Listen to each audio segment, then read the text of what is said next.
আপু, একটা কথা বলবো? আপু? আমি তোমার আপু নই। কি কথা, তাড়াতাড়ি বলো, সময় নেই আমার। আমি আপনাকে ভালোবাসি। ছোট লোক, তোমার সাহস কত বড়, জুনিয়র হয়ে সিনিয়রকে এইসব বলে বেড়াচ্ছ? আমি সত্যি বলছি, আমি আপনাকে। চুপ, পড়াশোনায় মন দাও। আর কখনো আমার সামনে এভাবে আসলে সরাসরি প্রিন্সিপালের কাছে নিয়ে যাব। কিন্তু আমি। চুপ। তোর মতো ছোট লোকের সাথে প্রেম করব স্বপ্নেও ভাবিস না। কিন্তু আমি সত্যি। চুপ। তোর অবস্থান চিনে কথা বল। আমার সাথে তোর নাম কেউ একসাথে নিলে সেটাই আমার জন্য অপমান হয়ে যাবে। আমি হাল ছাড়বো না। ছাড়তেই হবে। আমার কাছে তুই কিছুই না। গরম রোদে কলেজের ক্যাম্পাস প্রায় ফাঁকা। দুপুরে ঘন্টা পড়ে গেছে, সবাই ক্লাস শেষ করে চলে যাচ্ছে, কিন্তু গেটের পাশে এখনো দাঁড়িয়ে আছে আদিত্য। হাতে কোনো গিফট নেই, কিন্তু চোখে একরাশ সাহস জড়ো করা। দূর থেকে আরও এগিয়ে আসছে, লম্বা চুল বাতাসে উঠছে, মুখে সেই অপরাজেয় আত্মবিশ্বাস যা আদিত্যকে একদিকে টানে, অন্যদিকে আহত করে। আদিত্য গভীর শ্বাস নিয়ে সামনে এগিয়ে গেল। আপু, একটু দাঁড়ান, কথা আছে। কি চাই আবার? তোকে তো বলেছিলাম আমার সামনে আসবি না। আমি শুধু বলতে চাই, আমি তোমাকে ভালোবাসি। আদিত্যের কথা শেষ হবার আগেই ঠাস একটা থাপ্পড় তার গালে এসে পড়ল। চারপাশে দাঁড়ানো দু একজন ছাত্র চমকে তাকালো। আমি নেতার মেয়ে, তোর মতো ছোট লোকের সাথে প্রেম করব? তুই কে রে আমার কাছে? নিজের অবস্থান বুঝে চল।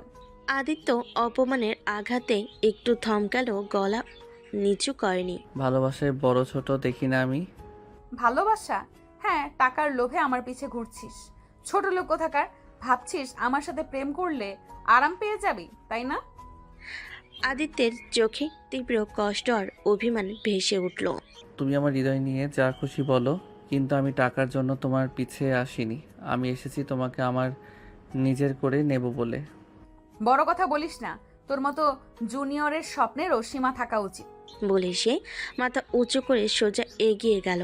চারপাশে একটা নিস্তব্ধতা নেমে এলো। আদিত্য সেখানে দাঁড়িয়ে রইল, ঠোঁটে এক ফোঁটা তিক্ত হাসি আর চোখে চ্যালেঞ্জের আগুন। দেখে নিব, একদিন তুমি আসবে আমার কাছে। ক্যাম্পাসের গেট থেকে ধীর পায়ে হেঁটে বেরোচ্ছে আদিত্য। গালের একপাশে থাপ্পড়ের লালচে দাগ, চোখে কিন্তু কোনো পরাজয়ের ছাপ নেই। দূরে একটা চায়ের দোকানের পাশে দাঁড়িয়ে আছে তার বন্ধু রনি। রনি দূর থেকে সব দেখেছে, হাত তুলে ইশারা করলো। এইদিকে আয়, তোর সাথে কথা আছে। আদিত্য এসে থামতেই রনি মুচকি হেসে মাথা নাড়ল। ভাই, আমি বলছি বড়লোকের পিছনে ঘুরে লাভ নেই, ওরা শুধু অপমান করবে। তোর মতো সাধারণ ছেলেকে ওরা কখনোই পাত্তা দিবে না। আদিত্য এক চুমুক পানি খেলো, তারপর শান্ত গলায় বলল। আমি সাধারণ ঠিকই, কিন্তু মনটা ছোট না। আরও যতই বড় লোকের মেয়ে হোক, সেও মানুষ। মানুষকে ভালোবাসতে টাকার দরকার হয় না। মানুষ হতে হবে আগে, আরও তো মানুষ না। ভাই, অহংকারের পাহাড়, নেতার মেয়ে, কলেজের সিনিয়র, তার কাছে তুই কিছুই না। আদিত্যের ঠোঁটের কোণে একরাশ জেদি হাসি ফুটল। আমি কিছু না, ঠিক আছে, কিন্তু একদিন আমি হব তার সব কিছু। ভাই, তোর এই পাগলামি আমি দেখি কই গিয়ে শেষ হয়। দুজনের চায়ের দোকানের বেঞ্চে বসে গেল, কিন্তু আদিত্যর চোখ যেন দূরের দিকে তাকিয়ে আছে, যেখানে আরুর হাসি আর অবহেলার আড়ালে লুকিয়ে থাকা এক অদৃশ্য দরজা, যেটা সে যে কোনো মূল্যে খুলবেই।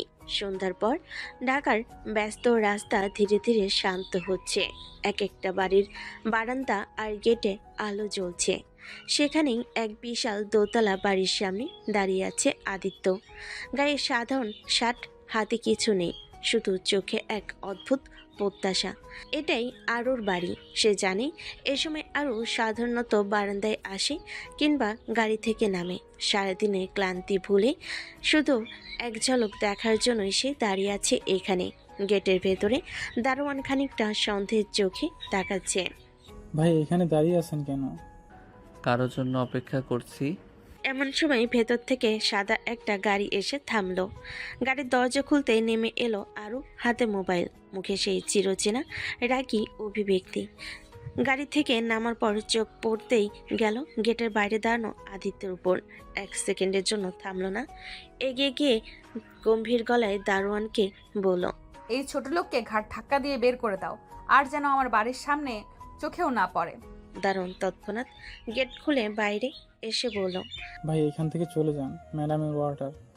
আদিত্য শান্ত চোখে আরুর দিকে তাকিয়ে থাকলো, কিন্তু কিছু বলল না।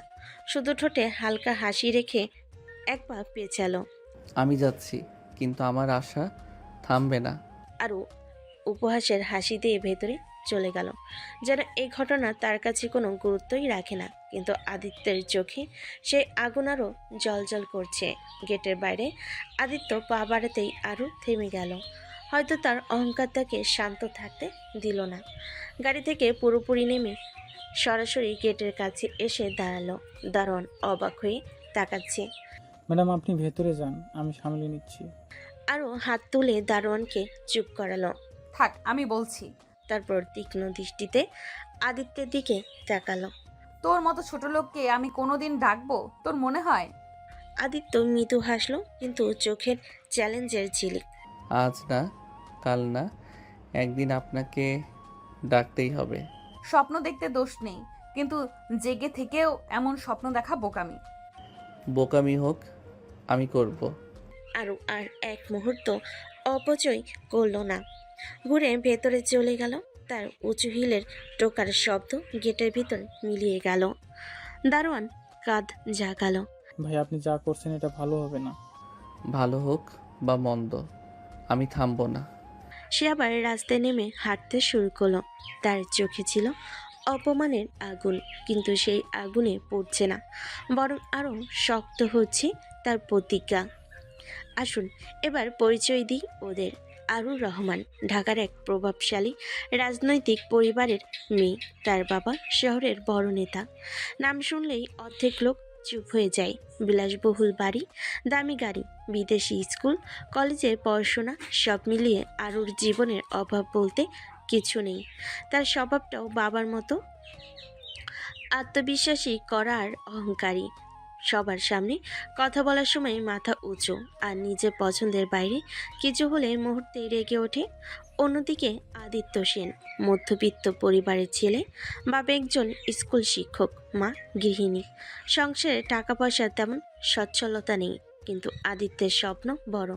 সে মেধাবী, পরিশ্রমী, আর নিজের জীবনের প্রতিটি জিনিস অর্জন করতে চায় নিজের যোগ্যতায়। বিলাসিতা তার জীবনে নেই, কিন্তু ভালোবাসা আর সম্মানের মূল্য সে জানে। তাদের দেখা হয় কলেজে। আরু সিনিয়র, আদিত্য জুনিয়র। শুরু থেকেই আদিত্য আরুর প্রতি এক অদ্ভুত টান অনুভব করে, শুধু সৌন্দর্যের জন্য নয়, বরং তার ব্যক্তিত্বের জন্য।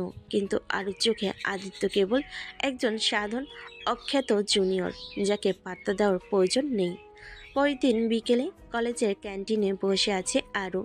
টেবিলে ফ্যান্সি কফির কাপ, হাতে মোবাইল, চোখে বিরক্তি। ঠিক তখনই তার বান্ধবী নিশা হেসে হেসে এসে পাশে বসলো। শোন, তোকে একটা কথা বলি। কি খবর? তোকে নাকি কোন ছোট লোক প্রপোজ করছে।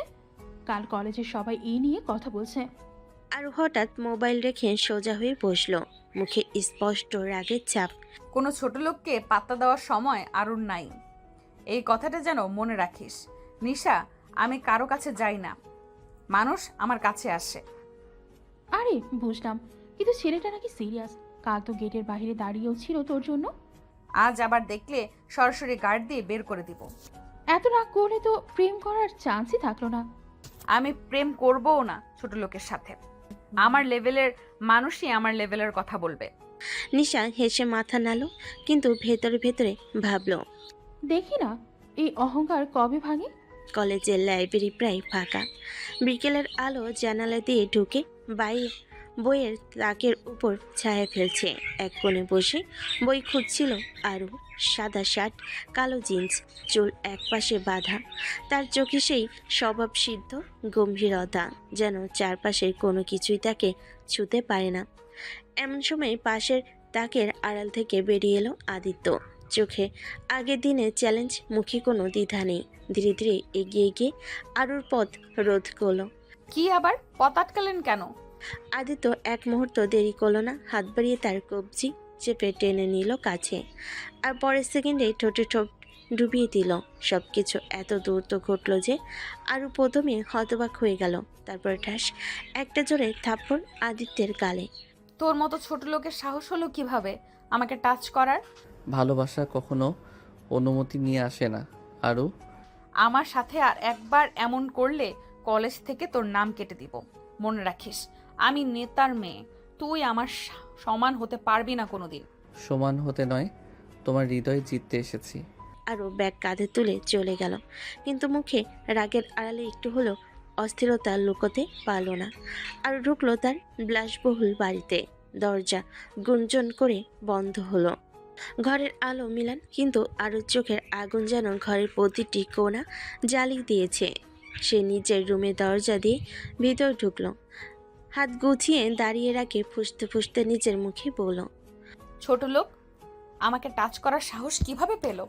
আমার মতো নেতার মেয়েকে ছুতে চায়? আমার মতো নেতার মেয়েকে ছুতে চায়? মিররের সামনে এসে মুখের অভিব্যক্তি দেখে নিজেই অবাক হলো। ঠোঁট কাঁপছে, চোখে অজানা ব্যথার চাপ, কিন্তু গর্ব তো আছে। নিজের অবস্থান সম্পর্কে সে একদম স্পষ্ট। আমি কাউকে দেব না, কোনো সাধারণ ছেলের কাছে আমার সম্মান বিক্রি করব না।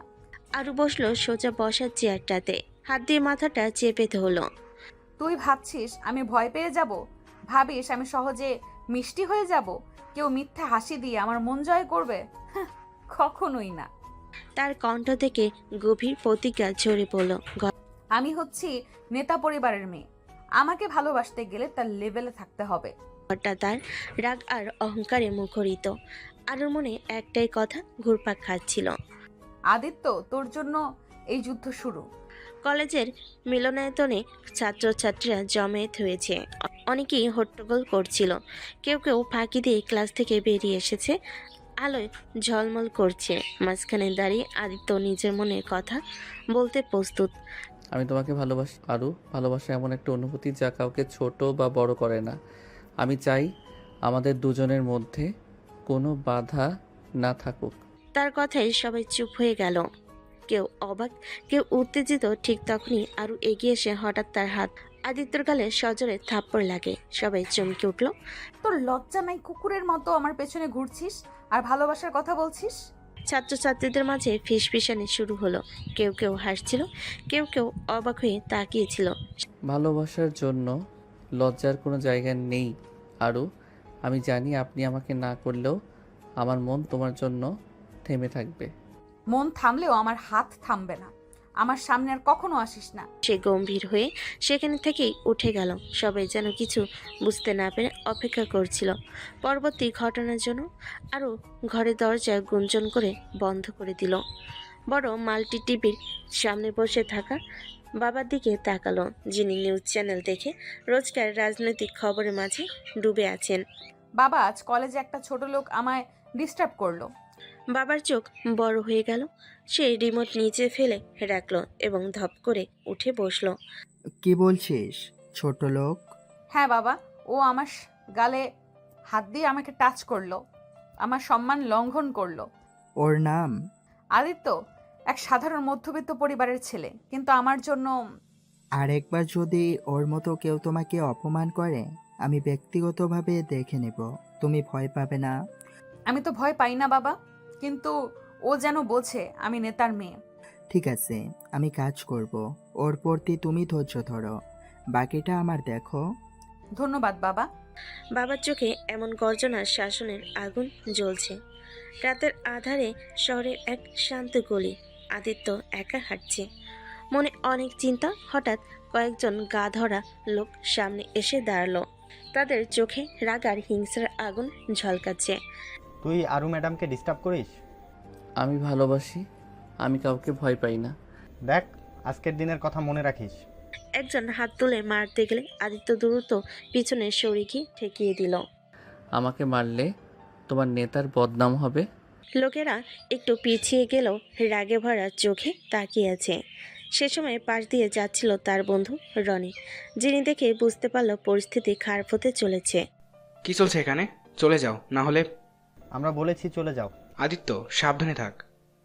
আমি ভয় পাই না রনি, আমি যুদ্ধে নামছি।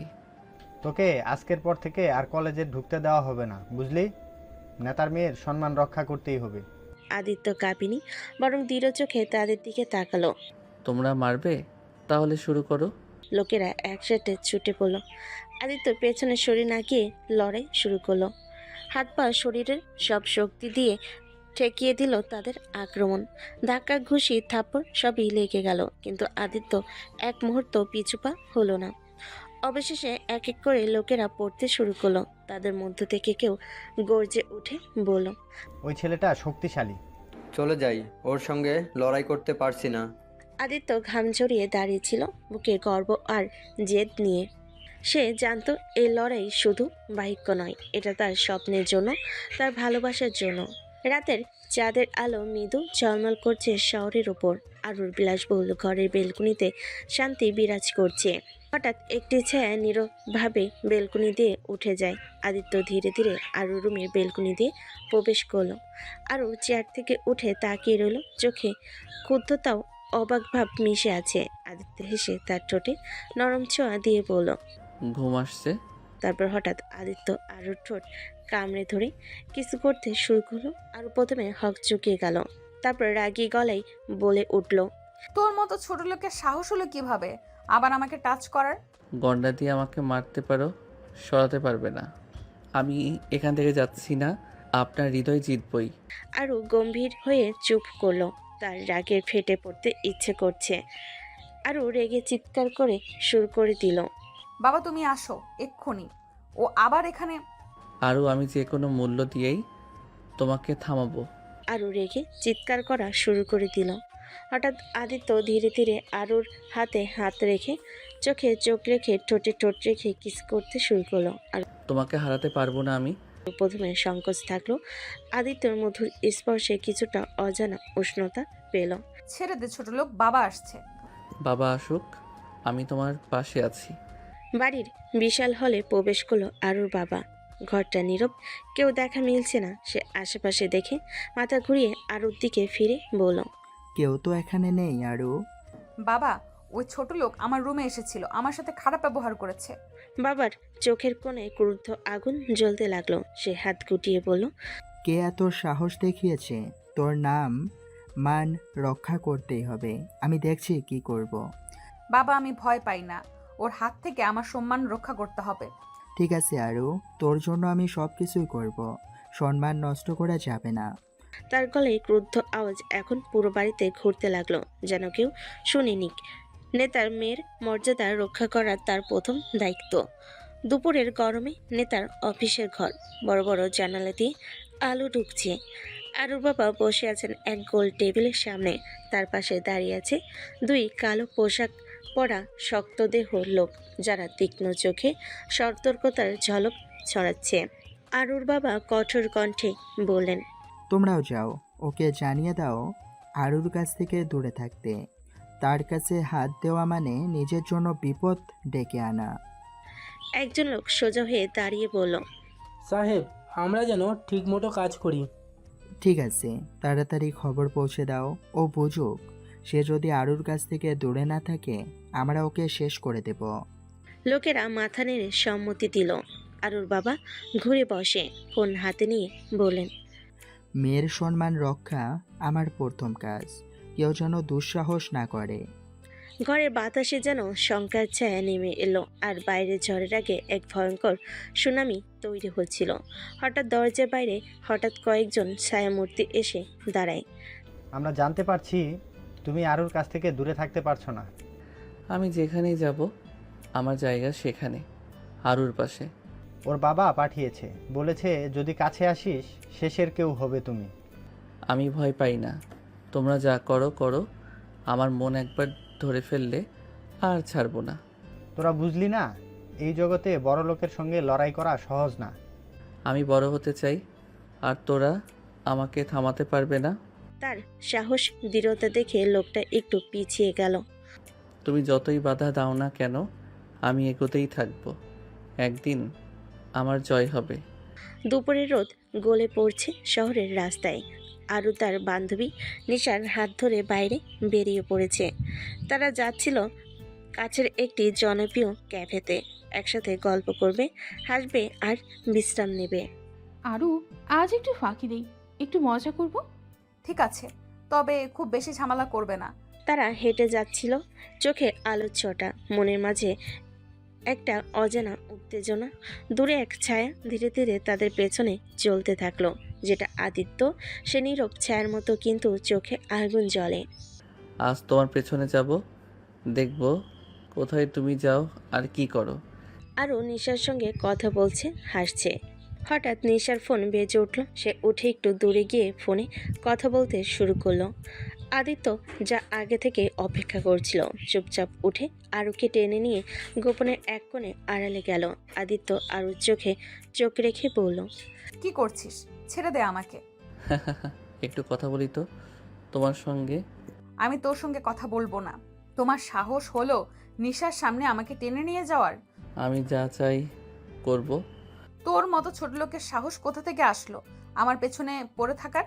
আদিত্য আরুর চোখে চোখ রেখে বলল, আমার সাহস একটু বেশি, আমি সহজে ছাড়বো না। আরু তার পেছনে কাঁধ বেঁধে দ্রুত সরতে লাগলো। পেছনে তাকালো না। রাগ আর অহংকারে মুখ লাল। হঠাৎ আদিত্য এক পা এগিয়ে এসে তার হাতে হাত রাখলো, শক্ত করে ধরলো। ছেড়ে দে, আমি যেতে চাই। তোমাকে যেতে দেব না আমি। আরু চোখ দিয়ে তার গলা, ঠোঁট, মুখের দিকে তাকিয়ে থেমে গেল। তার গলায় কাঁপন আসলো, মনে হলো কিছুটা দ্বিধায় পড়েছে। আদিত্য ধীরে ধীরে আরুর ঠোঁটে ঠোঁটে কিস করলো। আরু প্রথমে একটু প্রতিবাদ করলো, কিন্তু পরে সেই কিসে থেমে গেল। তার রাগ কিছুটা মিশে গেল মিষ্টি অস্বস্তিতে। তোমার জন্য আমি সব করব। আরও ছেড়ে দে, আমি সহজে হার মানবো না। সেই গর্বে আমি ভেঙে দেব। দুজনে চোখে চোখ রেখে সেই মুহূর্ত যেন একটা নতুন গল্প শুরু হলো, যেখানে প্রেম আর লড়াই মিশে আছে। ক্যাফের আঙ্গিনায় ঘিরেও বসলো আরু আর নিশা। নিশা অবাক চোখে আরুর মুখের দিকে তাকালো। তোর ঠোঁটে কি হলো? ফুলে গেছে কিভাবে? কিছু না, একটু দরজায় ধাক্কা লেগেছে। নিশার মনে একটা সন্দেহ জাগলো, কিন্তু সে কিছু বলেনি। ভেতরে ভেতরে আরু আদিত্যকে গাড়ি দিল। এই ছোট লোক কেমনে সাহস পায় এমন করতে? তোকে বুঝতে পারছি না, কিছু কি হয়েছে? সব সময় সব কথা বলতে হয় না। ভেতরে ভেতরে আরু আদিত্যকে গালি দিল। পরের দিন আদিত্য গেটের সামনে অপেক্ষা করছে আরুর। সে আসতেই আদিত্য আবার বলল, আপনি কেন আমাকে ভালোবাসছেন না? আমার তোকে পছন্দ না। কেন? আমার লেভেলের সাথে তোর যায় না। আমি নেতার মেয়ে, আর তুই শুধু সাধারণ একটা ছোট লোক। ভালোবাসায় লেভেল হয় না আরও, আমি তোমাকে প্রমাণ করব। প্রমাণ করিস, দেখবো কত দূর যেতে পারিস। রাতের অন্ধকারে শহরের এক ছোট্ট ক্যাফেতে বসে আছে আদিত্য আর তার বন্ধু রনি। বাইরে ঝরছে ঝিমঝিম বৃষ্টি, আর ক্যাফের মৃদু আলো তাদের মুখোমুখি যেন আলো জ্বেলে দিয়েছে। রনি এক গ্লাস কফি হাতে নিয়ে মুখটা লুকিয়ে হাসতে হাসতে বলল, ভাই তুই এভাবে পিছনে ঘুরে লাভ নেই, ও তো তোকে মেনে নিবে না, জোর করে বিয়ে করে ফেল। রনি, তুই জানিস তো আরও কত বড় নেতার মেয়ে। ঠিক আছে, বলো হলে কি হয়েছে, ভালোবাসা তো বাড়তি পাওয়া। যখন বিয়ে হয়ে যাবে তখন তো স্বাভাবিকভাবে ভালোবাসা তৈরি হবে। তোর কথা শুনে মনে হচ্ছে তুই প্রেমের বদলে বিয়ে করিয়ে দিচ্ছিস। প্রেম আর বিয়ের মধ্যে তো অনেক সময় পার্থক্য থাকে। তুই যদি বিয়ে করে ফেলিস, দেখবি উল্টো ওরই ভালো লাগা শুরু হবে। যে ভালোবাসা জোর করে আসে তা কি সত্যি ভালোবাসা হতে পারে? ভাই তুই এমন ভাবিস কেন? একবার চেষ্টা কর, এই টার্ন দিয়ে ওর মন জিতবি, আর না পারলে আমাকে গালি দিবি, আমি সহ্য করব। ঠিক আছে, তোর কথায় একবার ভাববো, তবে সেটা খুব কঠিন হবে জানি। কঠিন আর কি, ভালোবাসা না থাকলে বিয়েটা ঝামেলা ছাড়া আর কিছুই না। হয়তো রনির কথায় একটা মিশন আছে, কিন্তু আমার নিজের পথ হাঁটতেই হবে। সকালবেলা আরু ব্যাগ নিয়ে ভার্সিটির সামনে দাঁড়িয়ে। চারপাশে ব্যস্ততা, বন্ধুরা আসা যাওয়া করছে। হঠাৎ আদিত্য এসে পেছন থেকে তার হাতে হাত বুলিয়ে কিছু না বলে তার হাতটা শক্ত করে ধরল। ছেড়ে দে, কি করছিস? কিন্তু আদিত্য কোনো কথা না বলে তুলে নিয়ে যেতে লাগলো। আরও কিছু বলার আগে সে ধীরে ধীরে তাকে গাড়িতে বসালো। তোর সাহস হলো কিভাবে আমাকে তুলে নিস? কিন্তু আদিত্য কোনো উত্তর দিল না। গাড়ি ছুটতে লাগলো। আরুর মনে অদ্ভুত উত্তেজনা আর একটু অস্বস্তি লাগতে লাগলো। কাজী অফিসে পৌঁছে আদিত্য আরুকে নেমে যেতে বলল। কাজী অফিসের দরজা খুলতেই আরু অবাক হয়ে গেল। সেখানে অপেক্ষা করছিল আদিত্যের বন্ধুরা। তুমি এসব কি করছো? আজ আমাদের বিয়ে হবে। কাজী অফিসের সামনে হল ঘরটা সাজানো, চারপাশে ফুল আর বাতাসে মিষ্টি গন্ধ। সবাই একটু উত্তেজিত, কিন্তু আরুর চোখে মিশে আছে অবাক বোধ আর একটু সন্দেহ। আজ আমাদের বিয়ে হবে আরু। তুই কি ভাবছিস আমার কি তোর মতো ছোট লোকের সঙ্গে বিয়ে করার শখ হয়েছে? আমি জানি এটা হঠাৎ, কিন্তু ভালোবাসার জন্য যা ভালো তাই করব আমি। আমার নাম মান তোকে দিয়ে বিক্রি করব না। ওদের চারপাশে সবাই চুপ হয়ে যায়। আরও নিজের রাগ ধরে রাখতে পারে না। সে ঘুরে দাঁড়িয়ে চলে যেতে চায়, কিন্তু আদিত্য তার হাত ধরে টেনে ধরে রাখে। তুই পালিয়ে যেতে পারবি না আরু, এটা আমাদের নতুন শুরু। আমি তোর মতো কাউকে কখনো স্বামী হিসেবে মানবো না, বানাবোও না। আরও তখনই দূরত্ব হলের বাইরে বেরিয়ে যায়, কিন্তু তার পেছনে আদিত্যের একটাই কথা গর্জন করে। আমি ভালোবাসার জন্য লড়ব যতক্ষণ না রাজি হবে। আদিত্য আরুকে জোর করে ঘোরালো এক পুরনো রুমের দিকে। দরজাটা পেছন থেকে বন্ধ করে দিল। তোর সাহস কিভাবে হলো আমাকে এভাবে টেনে নিয়ে আসার? আমাকে ছেড়ে দে। ছাড়বো না আমি আরু। সে ধীরে ধীরে আরুর চোখে চোখ রেখে আগের মতো তার ঠোঁটে ঠোঁট ডুবিয়ে দিল। আরু হকচুকে পিছিয়ে যেতে চাইল, কিন্তু আদিত্য তার হাত শক্ত করে ধরে রাখলো। তুই কি ভাবছিস আমার সম্মান দাগি করছিস? বিয়ে না করলে আমি তোমার বাবার মান সম্মান নষ্ট করে দেব। আরু চোখ বড় করে তাকালো। তার মুখ থেকে গলা কাঁপতে লাগলো। তুই ভুল করছিস। আমি কখনো তোর মতো ছোট লোকের কাছে হার মানবো না। তাহলে দেখবে আমি ভালোবাসার কাছে হার মানাবো না। রুমের চারপাশ যেন থমকে গেল। দুজনের মধ্যে বাতাসে উত্তেজনা, রাগ আর আবেগের মিশ্রণ ছড়িয়ে পড়ল। রুমের কোণে আদিত্য চেহারা গম্ভীর করে আরুর চোখে চোখ রেখে বলল, তোমার নেতা বাপের অপকর্ম যদি আমি মানুষের সামনে তুলে ধরি, তুমি বাঁচাতে পারবে তাকে? আরু প্রথমে গর্বে মাথা উঁচু করে থাকলো, কিন্তু আদিত্যের কথা ভেতরে ভেতরে একটা আতঙ্ক জাগালো। যদি ও সত্যি বলে দেয় তাহলে বাবা আর কিছুই করতে পারবে না। আরু মুখে কিছু না বলে শুধু চোখ নামিয়ে ফেলল। তাই ভাবো বিয়ে না করলে? আরুর গলা আটকে গেল। সে হঠাৎ চুপচাপ হয়ে গেল। রুমের মধ্যে নীরবতা ছড়িয়ে পড়ল, যেখানে ভয় আর দ্বিধা জড়িয়ে গেল একাকার হয়ে। রুমের গহীনে আদিত্য ধীরে ধীরে আরু ঠোঁট কামড়ে চুমু দিল। ঠোঁটের সংবেদন অনুভব করলো। আরু প্রথমে হকচকিয়ে পিছিয়ে গেল, কিন্তু আদিত্য দৃঢ় চোখ দেখে সে থেমে গেল। উপায় নেই আরু, রাজি হওয়া ছাড়া তোর আর কোনো পথ নেই। আরু গর্বে কিছু বলতে চাইল, কিন্তু মুখ থেকে শব্দ বের হলো না। সে কেবল চুপচাপ দাঁড়িয়ে রইল। মনে হলো তার মন একটি অজানা জোরের কাছে বশীভূত হয়ে গেছে। আদিত্য আবার একবার কিস করে বলল, এবার আর পালানোর দরকার নেই। রুমের ভেতর শোনা গেল শুধু তাদের নিঃশ্বাসের শব্দ, আর এক অপরের চোখে চোখ রেখে সে লড়াই শুরু হলো, যেখানে প্রেম আর অধিকার একসাথে লড়ছে। রুমের মধ্যে বাতাস জমে উঠেছে, উত্তেজনা যেন স্পর্শ করে যাচ্ছে। আরুর চোখ জলজল করে আদিত্যকে দেখে বলল, আমাকে বিয়ে করতে নিজের বিপদ নিজেই ডাকলি। বিপদ হলে তুই হবি আমার সঙ্গী। আমি তোকে শান্তিতে থাকতে দিব না। আমি চাই তুই শুধু আমার হয়ে থাকিস, আর বাকি সব তারপর। তোর সঙ্গে আমার যুদ্ধ শুরু হলো, বুঝতে পারছিস? তুই যতই যুদ্ধ করিস আমি ততই তোর কাছে নিবিড় হব। আরুর চোখে সে আগুন আবার জ্বলে উঠল, কিন্তু সেই আগুন যেন একটা অদ্ভুত আকর্ষণও লুকিয়ে আছে। কাজী অফিসের ছোট্ট ঘরে দুজন দাঁড়িয়ে আছে। চারপাশে শপথের জন্য সাজানো ফুল, আর মেঝেতে ছোট্ট মাদুর বিছানো। আরুর চোখ লাল, মুখে রাগ আর অভিমান মিশে আছে। আরু, আজকে আমাদের বিয়ে হবে, আর আমাকে ছাড়ার কোনো সুযোগ নেই। আমি বাধ্য হয়ে রাজি হচ্ছি। মনে রেখো, এটা আমার ইচ্ছে না। তোমাদের দুজনের সম্মতি ছাড়া আমি বিবাহ সম্পন্ন করতে পারবো না। আরু গরুর মতো মাথা নিচু করে দাঁড়িয়ে থাকলো। আমি তোকে কখনো ভালোবাসবো না। তুই চাও আর না চাও, আজ থেকেই আমরা এক হয়ে যাব। কাজে ধীরে ধীরে তাদের আংটি পরিয়ে দেয়। আরও মনে মনে কাঁদতে থাকে, কিন্তু মুখে কিছু প্রকাশ করে না। সন্ধ্যার আলো মিলান হয়ে আসছে। আরু আর আদিত্য একটি বাড়ির সামনে দাঁড়িয়ে।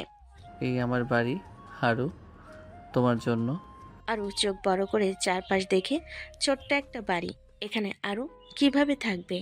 তোদের মতো ছোট লোকদের সাথে আমার থাকা সম্ভব না। কেন?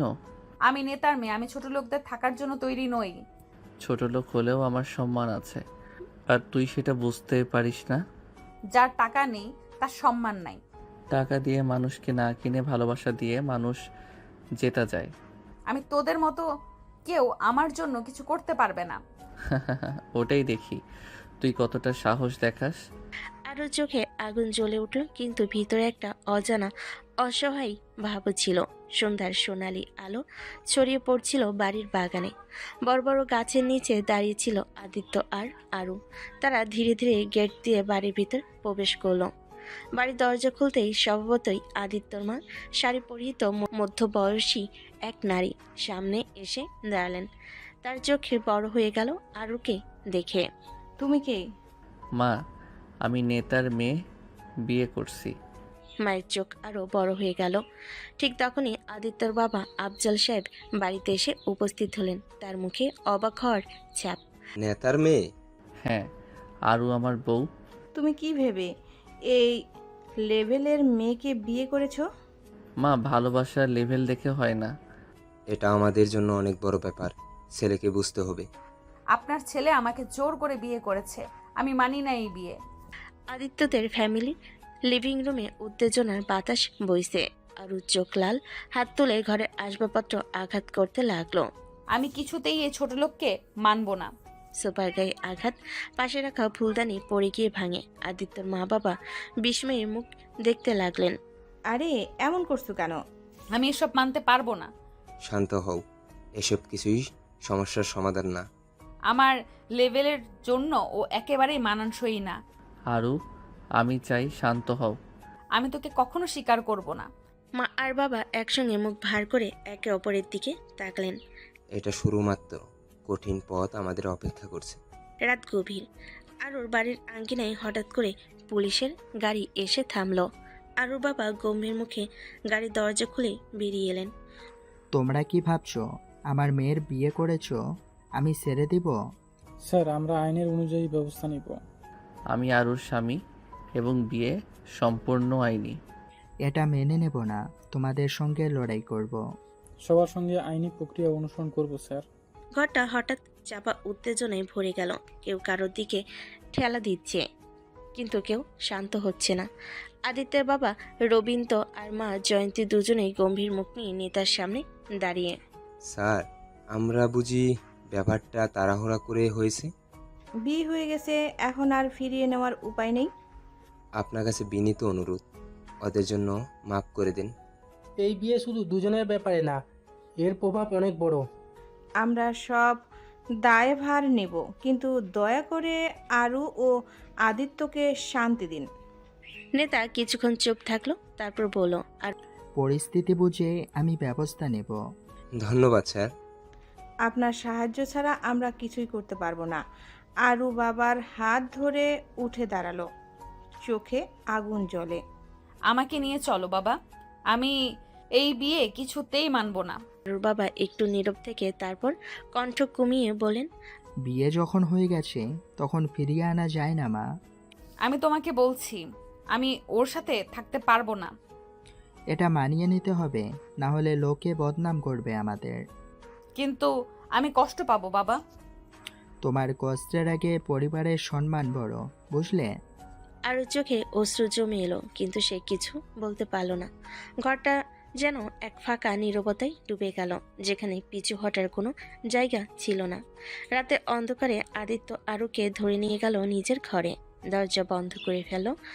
তুমি কি ভাবছো আমাকে এখানে জোর করে নিয়ে এসে কিছু করতে পারবে? শান্ত হয়ে শোনো আরু। তোর মতো ছোট লোককে আমি কখনোই মেনে নেব না। ছোট লোক বলে তুমি আমাকে ছোট করছো, কিন্তু আমি তোমাকে ভালোবাসি। আমি তোকে ঘৃণা করি, তোর সাথে থাকতে পারবো না। ঘৃণা করো, রাগ করো, কিন্তু আমি চলে যাব না। তুই আমার জীবন ধ্বংস করেছিস। আরু, জীবন কি শুধু সুখ আর আনন্দ?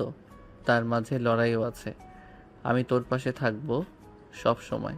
আমি তোর সঙ্গে থাকতে চাই না, বুঝলি? ঘরটা যেন তীব্র উত্তেজনায় আছে, জ্বলছে। দুজনের মাঝে রাগ আর আবেগের লড়াই চলছে, যেখানে একদিন অবিচল ভালোবাসা, অন্যদিকে অজানা প্রতিহিংসা। রুমের ভেতর আবেগের উত্তাপ গাঢ় হচ্ছে। আদিত্য ধীরে ধীরে আরুর হাত থেকে মুক্তি নিয়ে তার চোখে চোখ রেখে বলল, আরও আমি তোমাকে ভালোবাসি, আর তোমার এই রাগও আমার কাছে দামি। আরও চুপ করে থাকলো, তার চোখে ঝলসানো আগুন স্পষ্ট। আদিত্য ধীরে ধীরে আরুকে নিজের কাছে টেনে নিল, কোমল স্পর্শে তার ঠোঁটে ঠোঁট দিল। আরও হকচুকে সরে যাওয়ার চেষ্টা করলো, কিন্তু আদিত্য হাত ধরে ধরে রাখলো। তুই কি করছিস? আমার সম্মান কি কিছুই নেই তোর কাছে? হঠাৎ সে থাপ্পড় মেরে দিল আদিত্যর গালে। আদিত্য অল্প একটু ব্যথা অনুভব করলেও হাসি মুখে ফিরিয়ে নিয়ে বলল, তোমার এই রাগ আমার জন্য ভালোবাসার ভাষা আরু। তোর মতো বেহায়া মানুষ আমি জীবনেও দেখি নাই। আমি চাই তুই আমার হয়ে যাস, যতই রাগ করিস। রুমের ভিতর সেই মুহূর্তে শুধু তাদের নিঃশ্বাসের শব্দ শোনা যাচ্ছিল, আর দুজনের হৃদয়ে দ্বন্দ্ব চলছিল, ভালোবাসা আর গর্বের মাঝে। রুমের গাঢ় নীরবতা ছড়িয়ে পড়ল। আদিত্য আরুর হাত ধরে টেনে নিজের পাশে শুইয়ে দিল। আমাকে ছেড়ে দে। একবার গভীরভাবে আদর করব, তারপর যদি চাও উঠে পড়ো। তোর আদর আমার পছন্দ না। এর আগে অবচেতন মনের মতো ওভাবেই শুয়ে থেকে গেল। যতই রাগ করো, তোর কাছে থাকতে চাই আমি। আরও চুপ করে রাগে চোখ নামিয়ে রাখলো, মনটা একগুচ্ছ দ্বন্দ্ব দ্বারা আবেগে ভরা। আরু, আমি জানি তুমি রাগ করছো, কিন্তু আমি ছাড়বো না। তুই আমার কাছে আসিস না। আমি তোমার পাশে আছি, তোমার ভালোবাসার জন্য। আরও রেগে উঠে হঠাৎ একটু ঠেলে দিল, কিন্তু আদিত্য পেছনে সরে গেল না। তোর রাগও আমার জন্য এক ধরনের ভালোবাসা। আরও চোখ মেলো, কিছু বলল না, শুধু তার ভেতরে দ্বন্দ্ব আরও বাড়তে লাগলো। সকালবেলার নরম সূর্যের আলো ঘর ভরে উঠল। আদিত্য খাবার থালা হাতে নিয়ে আরুর সামনে বসলো। আরু, খাও তো একটু। তোদের এইসব ছোট লোকদের খাবার আমি খাই না। কেন? আমার লেভেল আর তোমাদের এইসব কিছু একসাথে চলবে না। খাবার তো সবাই খায়, আর ভালোবাসাও। তোমাদের মতো ছোট লোকদের হাত থেকে খেতে পারি না। আদিত্য চুপ থেকে আরুর দিকে দেখে থাকলো। ঘরটা যেন তাদের দুজনের মধ্যে দূরত্ব মেপে চলছিল। রান্নাঘরের দরজা থেকে গরম গরম খাবারের সুগন্ধ ঘরে ছড়িয়ে পড়ল। আদিত্যের মা আরুর পছন্দগুলো মাথায় রেখে রান্না করছিল। আজ আমি আরুর জন্য বিশেষ কিছু বানিয়েছি। মা, তুমি সব সময় সবার খেয়াল রাখো। কিছুক্ষণ পর আদিত্যের মা খাবারের থালা হাতে নিয়ে আরুর সামনে বসলো। তুমি আমার জন্য রান্না করেছো? হ্যাঁ, আমি চাই তুমি এখানে আরামে থাকো। আরও একটু থেমে তারপর ধীরে ধীরে খাবার খেতে শুরু করলো। মুখে অপ্রত্যাশিত এক প্রশান্তি দেখা গেল। ধন্যবাদ। দেখো মা, তোমার যত্ন করছে। ঘরটা একটু একটু করে শান্তি ও মমতার ছোঁয়ায় ভরে উঠল। ভার্সিটির ক্যাম্পাসে ব্যস্ত ভিড়ে আরও তার বান্ধবীর কাছে এসে পৌঁছালো। তুই কি আদিত্যকে বিয়ে করে ফেললি? হ্যাঁ, ওই কুত্তা জোর করে বিয়ে করেছে আমাকে। সত্যি? তোকে জোর করে বিয়ে করলো? কি আর করতে পারতাম, আমি তো চাইনি। এখন কি করবে? ওর সঙ্গে থাকা ছাড়া আর কোনো অপশন নেই। তার চোখে রাগ আর অভিমান মিলেমিশে একাকার হয়ে গেল। মৃদু আলোয় ক্যাম্পাসের বাইরে দাঁড়িয়ে আদিত্য ধীরে ধীরে আরুর পাশে এসে বলল, আরু, চলো বাড়ি যাই। তোর সাথে কোথাও যাব না, আমি আমার বাসায় যাব। তোমাকে সঙ্গে নিয়ে যেতে চাই আরু। আমি তোর সাথে যাব না। তাদের চোখে চোখ পড়ল। দুজনের মাঝে টানাপ্রণ স্পষ্ট হয়ে উঠল। ঠিক আছে, আমি ছাড়বো না। আরও ঠোঁট কামড়ে চুপ করে রইল। আরও হঠাৎ গর্জে উঠল, তুই আমার জীবন নষ্ট করেছিস। সে আদিত্যকে ঠেলে দিল, কিন্তু আদিত্য দৃঢ় ছিল। আমি তোমার পাশে থাকবো, ভালোবাসা আর রাগ দুইটাকে নিয়েই। তোর ভালোবাসা আমার দরকার নেই। রাগ আর আবেগের ঝড় তাদের চারপাশে ছড়িয়ে পড়ল, যেন এই দুই হৃদয়ের লড়াই নতুন অধ্যায়ের সূচনা করলো। কলেজ গেট থেকে বেরিয়ে আদিত্য শক্ত হাতে আরুর হাত ধরে টেনে নিয়ে চলল। তোর মতো ছোট লোকের সঙ্গে আমি থাকতে পারবো না। তারা রাস্তার ধারে দাঁড়িয়ে গাড়ির হর্ন বাজছে, লোকজন চোখ বুলিয়ে যাচ্ছে। আদিত্য রিকশায় উঠে বলল, আরু চলো উঠো। একটু থেমে তারপর বাধ্য হয়ে উঠল। রিকশা চলে বাড়ির পথে। আরও চুপচাপ বাইরে তাকিয়ে রাগ আর অভিমান গুটিয়ে রাখলো। রাতে নীরবতা ছড়ানো বাড়ির বারান্দায় দাঁড়িয়েছিল আরও। গোসলের পর ভেজা চুলগুলো বাতাসে ঝুলছিল, চোখে মিশ্র অনুভূতি, রাগার অব্যক্ত ভালোবাসা। আদিত্য চুপচাপ কাছে এসে ধীরে ধীরে আরও চুলে মুখ ডুবিয়ে আদর করলো। তোমার এই ভেজা চুলের গন্ধে আমি হারিয়ে যাই আরু। তুই কি করছিস? শুধু ভালোবাসা দেখাচ্ছি, তুমি রাগ করলেও। আরও একটু হঠাৎ হলো, ফিরে এসে মুখ কুঁচকে পড়ল। তোর আদর পছন্দ না, আমি এই রাগেই ভালো। তুই রাগ কর, আমি তোর পাশে থাকবো। তারা দুজনের মাঝে সেই নীরব মুহূর্ত যেন একটা গল্পের পর্ব হয়ে গেল। রাগ আর ভালোবাসার মেল বন্ধন। রুমের গাঢ় অন্ধকারে শুধুই তাদের নিঃশ্বাসের আওয়াজ। আদিত্য কোমলভাবে আরুর হাত টেনে ধরে নিয়ে গেল ছাদের দিকে। আরও কিছুক্ষণ প্রতিবাদ করার চেষ্টা করলো, কিন্তু আদিত্য তাকে কোলে তুলে বিছানায় শুইয়ে দিল। আরু, আমার ঠোঁটের ছোঁয়া তোমার জন্য। সে ধীরে ধীরে আরুর ঠোঁটে কিস করলো। আরও রেগে উঠল, ঠোঁট কামড়ে প্রতিহত করলো আদিত্যের ভালোবাসাকে। তোর এই সাহস কিভাবে হলো আমাকে কিস করার? বারবার একই কাজ করছিস তুই। তোমার এই প্রতিরোধী আমাকে আরো কাছে টানে। রুমটা যেন প্রেমার টানাপোড়েনের এক মায়াবী খেলায় মগ্ন হয়ে উঠল। আদিত্য আরুকে নিয়ে নীরব রাতের আচ্ছন্নতায় ডুবিয়ে দিল। তার ঠোঁটের মাই আরুর সব রাগ গলে যেতে লাগলো। আদিত্য একের পর এক কিস দিল, চোখে চোখ রেখে আদর করতে গেল সারা রাত। চোখে চোখ রেখে আদর করে গেল সারা রাত। আর কখনো রেগে ঠোঁট কামড়ে বিরক্ত করলো আদিত্য চালো না, বরং আরও কোমল হয়ে ভালোবাসা ছড়িয়ে দিল। রুমটা ছিল তাদের আবেগের আঙ্গিনা, যেখানে রাতের নীরবতা শুধু তাদের হৃদয়ে সুর তুলছিল। সারা রাত ধরে আদর আর ভালোবাসার জোয়ার বইতে লাগলো। আরুর গর্ব আর আদিত্যের ধৈর্যের খেলা চলল অবিরত। রাতের নিরিবিলি ঘরে আরুর চোখে অশ্রু জমে উঠল। কাঁদতে কাঁদতে সে আদিত্যের দিকে তাকিয়ে বলল, কেন আসলি আমার কাছে? কেন ছুলি আমাকে? আমি এখন তোমার স্বামী, তুমি আমার স্ত্রী। আদিত্য ধীরে ধীরে আরুর হাত চেপে ধরে বলল, তোমাকে ছোঁয়ার অধিকার আমারই আছে। আরু চোখ মেলে তাকালো, কিছু বলতে পারল না, শুধু অজান্তেই গলা কম্পয়মান হয়ে উঠল। ঘরটা নিঃশব্দে ভরে গেল তাদের মাঝে এক নতুন বোঝাপড়ার আলোয়। সকালে নরম আলো ঘরটা ভরে উঠল। আদিত্য আস্তে আস্তে ঘুম থেকে উঠল, মুখে শান্তির ছাপ। তখনই আরু হাতে এক বালতি পানি নিয়ে এগিয়ে এলো। আমার কাছে আসার ফল এবার তোমাকে দিতে হবে। হঠাৎ সে ঝড়ের মতো পানি আদিত্যের গায়ে ঢেলে দিল। আদিত্য হকচকে উঠল, পানি গড়াতে শুরু করলো তার গায়ে। ওরে বাবা, এ কি করলে? এই ছিল আমার প্রথম ও শেষ সতর্কতা। ভালো, আমি বুঝে গেলাম। সকালে নরম আলো ঘর জুড়ে ছড়িয়ে পড়ছিল। আদিত্য ধীরে ধীরে আরো হাত ধরে টেনে নিয়ে গেল বাথরুমের দিকে। আমাকে ছেড়ে দে, আমি যেতে চাই। না, একটু ধৈর্য ধরো। ঝর্ণার পানি ধেয়ে এলো আরুর মাথার কাঁধে, ছিটকে পড়লো। আরু আচম্বিতে চিৎকার করে উঠল, তুমি কি করছো? এই পানি তোমার রাগ ধুয়ে নেবে আর আমার ভালোবাসা আরো গাঢ় করবে। তোর রোমান্টিক কথা তোর কাছেই রাখ। আমি শুধু তোমার জন্যই তো এই ঝর্ণার পানি। গোসল করছি, সকালে কেন ভেজালি আমাকে? তোমার সাথে একসাথে গোসল করার মজাই আলাদা জান। তুমি হয়তো মনে মনে এটা চাচ্ছিলে। আদিত্য, বাজে কথা রাখ, রেখে ছাড় আমাকে। তোমাকে খুবই হট লাগছে জান, আবার আদর করতে মন চাচ্ছে। আদিত্য, আর কিছু বলতে পারল না আরু। তার আগে আদিত্য তার ঠোঁট কামড়ে ধরল, পরনে থেকে শাড়ি একটানে খুলে ফেলো, দেওয়ালের সাথে ঠেসে ধরে কিস করতে ব্লাউজের বোতাম খুলে ফেলো। আরু রাগে লজ্জায় হাঁসফাঁস করছে। রাতে তো তেমন কিছুই দেখেনি আদিত্য, কিন্তু এখন দিনের বেলা হয় জন্য আদিত্য তাকে পুরোপুরি দেখছে। আর লজ্জায় চোখ বন্ধ করে ফেল। আদিত্য আস্তে আস্তে পুরো শরীর উন্মুক্ত করে তার শরীরে ভালোবাসার পরশ বোলাতে লাগলো। আরও আর থাকতে না পেয়ে আদিত্য চুল খামচে ধরল। আদিত্য আরও উত্তেজিত হয়ে আরও শরীর ছোট ছোট করে কামড় দিতে লাগলো। আর বেসামাল হয়ে গেল। দুজনের নিঃশ্বাস ভারী হতেই দুটি শরীর এক করে ফেল। বাথরুমের ঝর্ণার যার কারণে তাদের মৃদু চিৎ বাইরে গেল না। ঝর্ণার ঠান্ডা পানি থেমে যেতে আরও এক ঝটকায় আদিত্যের হাত সরিয়ে দিল। তার চোখে আগুন, ঠোঁট কেঁপে উঠছে রাগে। কোন সাহসে তুই আমাকে স্পর্শ করছিস? আদিত্য থমকে দাঁড়ালো, চোখে বিস্ময় আর সামান্য কষ্ট। তোর ছোঁয়া ঘৃণা লাগে আমার। তুই কি ভাবছিস এইসব করে আমি তোকে ভালোবেসে ফেলবো? কথাগুলো ছুরি হয়ে আদিত্যের বুকে চিরে গেল, কিন্তু ঠোঁটে হালকা হাসি লেগে রইল।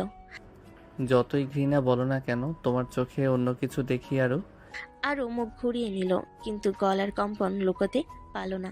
ঘরের বাতাস যেন ভারী হয়ে গেল রাগার অনুচ্চারিত অনুভূতিতে। ঝর্ণার ঠান্ডা পানি থেমে গেল, বাথরুমে যেন ঝড় বয়ে যাচ্ছিল। আর ভিজে চুল থেকে ফোঁটা ফোঁটা পানি গড়িয়ে পড়ছে, কিন্তু তার চোখে আগুন জ্বলছে। আমি তোকে স্পষ্ট বলেছি, আমার জীবনে তোর কোনো জায়গা নেই। আদিত্য মুহূর্তের জন্যই চুপ করে তার দিকে তাকিয়ে রইল। তার মুখে রাগ নেই, বরং এক ধরনের শান্ত নির্লিপ্ততা। ঠিক আছে, আর স্পর্শ করব না তোমাকে। আরও অবাক হয়ে তাকালো, তার কণ্ঠে এবার বিদ্রুপ ভেসে এলো। এটাই তোর করা উচিত ছিল শুরু থেকেই। আমার জীবনে তুই শুধু সমস্যা নিয়ে এসেছিস। হতে পারে, কিন্তু তবুও আমি আছি। তুমি যত দূরে ঠেলে দাও, আমি ততই ফিরে আসব। কারণ ভালোবাসা তো জোর করে মুছে ফেলা যায় না। আরও মুখ ঘুরিয়ে নিল, ঠোঁট কামড়ে রাগ চেপে রাখলো। তার বুক ধড়ফড় করছে, রাগে নাকি অন্য কোনো কারণে, সেটা সে নিজেই বুঝতে পারল না। বাথরুমের বাইরে থেকে ঝিরিঝিরি বৃষ্টির শব্দ আসছে, কিন্তু ভেতরে দাঁড়িয়ে থাকা দুজনের মাঝে নীরবতার বৃষ্টি পড়ছে আরও গভীরভাবে। সকালের নরম রোদ উঠেছে, ঘরের ভেতর যেন একটু শীতলতা ছড়িয়ে আছে। ডাইনিং টেবিলে নাস্তা সাজানো, কিন্তু চেয়ারে বসা একমাত্র মানুষ আদিত্য। আদিত্য চুপচাপ রুটি আর ডাল হাতে নিয়ে খেতে শুরু করলো। তার চোখে চিন্তার ছাপ, ঠোঁটে কোনো কথা নেই। ঘরে অন্য পাশে দরজা আধা খোলা রেখে দাঁড়িয়ে আছে আরু, মুখে গম্ভীর ভাব, কিন্তু চোখে কোণে লুকানো এক অদ্ভুত অস্বস্তি। সে কিছু বলল না, শুধু তাকিয়ে রইল। আদিত্য তাকালো না, যেন কথা বলে তার প্রতিশ্রুতি ভাঙবে। খাওয়া শেষ করে আদিত্য ধীরে ধীরে গ্লাসে পানি খেলো, তারপর ব্যাগটা কাঁধে ঝুলিয়ে নীরবে বেরিয়ে গেল। দরজা বন্ধ হতেই ঘরে যেন এক অদৃশ্য শূন্যতা নেমে এলো। আরও গভীর শ্বাস পেল, মনে মনে কিছু বলতে গিয়েও থেমে গেল। বাইরে গেটের সামনে বাইকে উঠে আদিত্য সরাসরি ভার্সিটির দিকে রওনা হলো। মনে মনে স্থির করলো আজ শুধু পড়াশোনায় মন দেবে, যতক্ষণ না ওর রাগ কমে। দূরে থাকাই ভালো। ভার্সিটির গেট দিয়ে ঢুকতেই চারপাশের কোলাহল যেন তাকে কিছুটা স্বাভাবিক করে তুলল। ক্যাম্পাসের মাঠে কয়েকজন বসে আড্ডা দিচ্ছে, কেউ ক্লাসে দৌড়াচ্ছে, আবার কেউ ক্যান্টিনের দিকে যাচ্ছিল। আদিত্য বাইক স্ট্যান্ডে বাইক পার্ক করতে পেছন থেকে পরিচিত কণ্ঠ ভেসে এলো। ওহো, আমাদের নতুন পর এসে গেছে। বলতো ভাবি কই? উনি ওনার মতো আসবে এখানে? উনি তো আমাকে পছন্দই করে না, তাই তার মন সে থাক, আমি আমার মতো আছি। ভাই, এভাবে দূরে থাকলে তো কোনোদিন মন জিততে পারবে না। এখন উনি রাগ করলেও সময়ে ভালোবেসে ফেলবেন। রাগ থাকলে কথা বলা যায়, কিন্তু যখন কেউ মনে ঠিক করে ফেলেছে যে আমি তার লেভেলের নই, তখন শুধু সময় নয়, ভাগ্যও লাগবে। ভাগ্য তোর সাথে আছে ভাই, কারণ তুই হার মানিস না। আদিত্য একটু হেসে ব্যাগটা কাঁধে তুলে নিল। তার চোখে যেন অদৃশ্য এক জেদ লুকিয়েছিল। দূরে দাঁড়িয়ে কয়েকজন ছাত্রছাত্রী তাকে ফিসফিস করছে। এই তো আরুর বর, শুনেছি জোর করে বিয়ে করেছে। আদিত্য কিছু না বলে সোজা ক্লাসের দিকে হাঁটা দিল, কিন্তু মনে মনে ঠিক করল আজ নয় কাল নয়, কিন্তু একদিন আরও বুঝবেই তার ভালোবাসা জোর নয় সত্যি। দুপুরে রোদ একটু নরম হয়ে এসেছে। ভার্সিটির ক্যান্টিনের সামনে ছোট ছোট দলে ভাগ হয়ে সবাই আড্ডায় মেতেছে। হাসি, গল্প, চায়ের গন্ধ সব মিলিয়ে যেন অন্যরকম পরিবেশ। গেট দিয়ে ঢুকলো আরু, তার সাথে 3 জন বান্ধবী আর 2 জন ছেলে বন্ধু। স্টাইলিশ পোশাক, হাতে কফির কাপ, ঠোঁটে আত্মবিশ্বাসী হাসি, যেন পুরো ক্যাম্পাস তাকিয়ে দেখছে তাকে। ওদের দল ক্যান্টিনের এক কোণে গিয়ে বসলো। হাসি ঠাট্টা, ঠান্ডা পানি আর গল্পে জমে উঠল আড্ডা। আরুর এক বান্ধবী মজার ছলে বলল, শুনেছি তুই নাকি বিয়েও করে ফেলেছিস। আরে বাদ দে এসব কথা, জীবনে মজা করার সময় এখন, এসব ঝামেলার সময় না। ওরা সবাই হেসে উঠল। একজন ছেলে বন্ধু ঠাট্টা করে বলল, তাহলে স্বামী বেচারাকে আজকাল পাত্তাই দিস না বুঝি? যাকে পাত্তা দেওয়ার ইচ্ছে নেই তাকে আমি জীবনেও পাত্তা দেই না। এই সময় ক্যান্টিনে দরজা দিয়ে ঢুকলো আদিত্য। সে একা, হাতে একটা ফাইল, চোখে এক ধরনের ক্লান্তি। দূর থেকে পুরো দৃশ্যটা দেখে নিল আরও হাসছে, কথা বলছে, চারপাশে সবার মনোযোগ ওর দিকে। এক মুহূর্তের জন্য কিছু বলতে চাইল, কিন্তু ঠোঁটে কেবল হালকা একটা নিঃশ্বাস এসে থামলো। সে চুপচাপ ক্যান্টিনের অন্য কোণে গিয়ে বসে গেল। 1 কাপ চা অর্ডার দিল আর নিজের মনে ভাবলো, ও সুখে থাকুক, আমি কিছু বলবো না যতক্ষণ না ও নিজে বুঝে আমার জায়গা কোথায়। রনি দূর থেকে দেখলো এই দৃশ্য। সে আদিত্যের পাশে এসে বলল, ভাই তুমি তো কিছু বললে না? যে মন এখন আমার হয়নি তাকে ধরে আনার চেষ্টা করেও লাভ নেই। আরও দূর থেকে এক ঝলক তাকালো আদিত্যের দিকে। তার চোখে এক মুহূর্তের জন্য অদ্ভুত একটা অনুভূতি খেলে গেল, যা সে নিজেও বুঝতে পারল না। রাত প্রায় 10টা। শহরের নামকরা এক ক্লাবের বাইরে ঝলমলে আলো, ভেতরে বাজছে জোরে ইংলিশ মিউজিক। নাচে ফুলরে ঝলসানো লাইটের খেলায় জমে উঠেছে পার্টি। আরও আজ বান্ধবীদের সাথে এসেছে। গ্ল্যামার্স পোশাক, হাতে ককটেল গ্লাস, হাসি আর নাচের মুডে ডুবে আছে সবাই। এক পর্যায়ে বান্ধবীরা নাচের ফ্লোরে চলে গেল। আরও বাড়ি বসে একা ড্রিঙ্ক করতে থাকি। তার চোখে রাগ, অভিমান, কেন যে জীবন এত বদলে গেছে, কেন যে তাকে এমন বিয়ের বাঁধনে পড়তে হলো। এ সময় দুজন অচেনা ছেলে এগিয়ে আসে। একজন কানে ঝুঁকে বলে, হাই সুন্দরী, একা বসে আছো নাকি? প্লিজ, কথা বলার মুড নেই, দূরে যান। কিন্তু তারা শোনে না, বরং একজনের হাত বাড়িয়ে দেয় আরু কাঁধে। আরু চিৎকার করে ওঠে, হাত সরান, না হলে। এর মধ্যে এক ছায়া হঠাৎ সামনে এসে দাঁড়ায়। আদিত্য, চোখে আগুন, কণ্ঠে হুমকির শীতলতা। হাত সরাও, না হলে এই হাত ভেঙে দিব। তুমি কে রে, বয়ফ্রেন্ড নাকি? আদিত্য কাছে এসে তাদের গলার কাছে মুখ নিয়ে ঠান্ডা স্বরে বলে, স্বামী। আর এখনই সরে না গেলে পরের বার হাত নয়, গলা ভাঙবে। পরিস্থিতি বুঝে ছেলেরা পিছিয়ে যায়। আদিত্য শক্ত হতে আরুর হাত ধরে বলে, চলো। তুমি কে যে আমাকে? কিন্তু আদিত্য পাত্তা না দিয়ে সরাসরি তাকে ট্যাক্সিতে বসে। গাড়ি নীরবে শহরের রাস্তা পেরোতে থাকে। রাতের বাতাসে আরুর মাথা ঘুরছে, ড্রিঙ্কসের প্রভাব স্পষ্ট। বাড়িতে পৌঁছে আদিত্য ধীরে ধীরে তাকে নামিয়ে আনে। তার চোখে রাগ, কিন্তু কণ্ঠে মায়া। তুই চাইলে আমায় ঘৃণা করো, অপমান করো, কিন্তু তোমার নিরাপত্তা আমার দায়িত্ব। আরও কিছু না বলে সোজা নিজের রুমে ঢুকে দরজা বন্ধ করে দেয়, কিন্তু মনে মনে ভাবতে থাকে, কেন যেন এই ছোট লোকটার আগমন সব সময় ঠিক সময়ে হয়। রাত প্রায় 12:30। বাড়ি ফাঁকা, চারপাশে নীরবতা, শুধু দূরে রাস্তার বাতির নিচে কুকুরের ডাক। আরও রুমে আধো অন্ধকার। সে বিছানায় এলিয়ে আছে, হাতে আধা খালি ওয়াইনের গ্লাস, চোখ লাল, গাল গরম, মাতাল ভাব স্পষ্ট। দরজা ঠেলে আদিত্য ভেতরে ঢোকে, হাতে এক গ্লাস পানি আর ভেজা তোয়ালে। সে চুপচাপ গ্লাসটা টেবিলে রাখে, কিন্তু কিছু বলে না। আরও মাতাল হাসি দিয়ে তাকায়। এই শোনো ছোট লোক, তোমাকে কি আমি কখনো বলেছি তুমি দেখতে খারাপ না? আদিত্য ভুরু তুলে তার দিকে তাকায়, কিন্তু উত্তর দেয় না। সে জানে এই মুহূর্তে যাই বলুক, সকালে এই মেয়ে সব ভুলে গিয়ে উল্টো তাকে খারাপ মানুষ বলবে। আরও উঠে বসার চেষ্টা করে। শোনো, আমি যদি তোমাকে ভালোবেসে ফেলি না না, সেটা হবে না। আমি তো তোমাকে ঘৃণা করি। তারপর আবার হাসি, আবার পানিতে চুমুক। আদিত্য ধীরে ধীরে তার হাত থেকে গ্লাসটা নিয়ে নেয়। যথেষ্ট হয়েছে, এখন ঘুমাও। তুমি জানো আজকে তোমাকে খুব হ্যান্ডসাম লাগছে। যদি আমি তোমাকে চুমু খাই তাহলে? আদিত্য এক মুহূর্তের জন্য চোখে হালকা হাসি আনে, কিন্তু সঙ্গে সঙ্গে মাথা ঘুরিয়ে নেয়।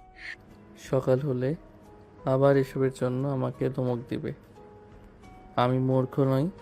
তুমি একদমই রোমান্টিক নও। তুমি আদিত্য চাদর দিয়ে তাকে ঢেকে দেয়। নিজের মনে ভাবে, যতই রাগ করো আমি তবু আছি, সবসময়ই থাকবো। রুমের আলো নিভে যায়, শুধু জানালার ফাঁক দিয়ে চাঁদের আলো এসে পড়ে। আরও তন্দার ঘরে অস্পষ্ট স্বরে কিছু বলতে থাকে, যা শুধু আদিত্য শুনতে পায়, কিন্তু মনে রাখে না, কারণ সে জানে সকালে ঝড় আসছে, রাত গভীর হয়ে গেছে।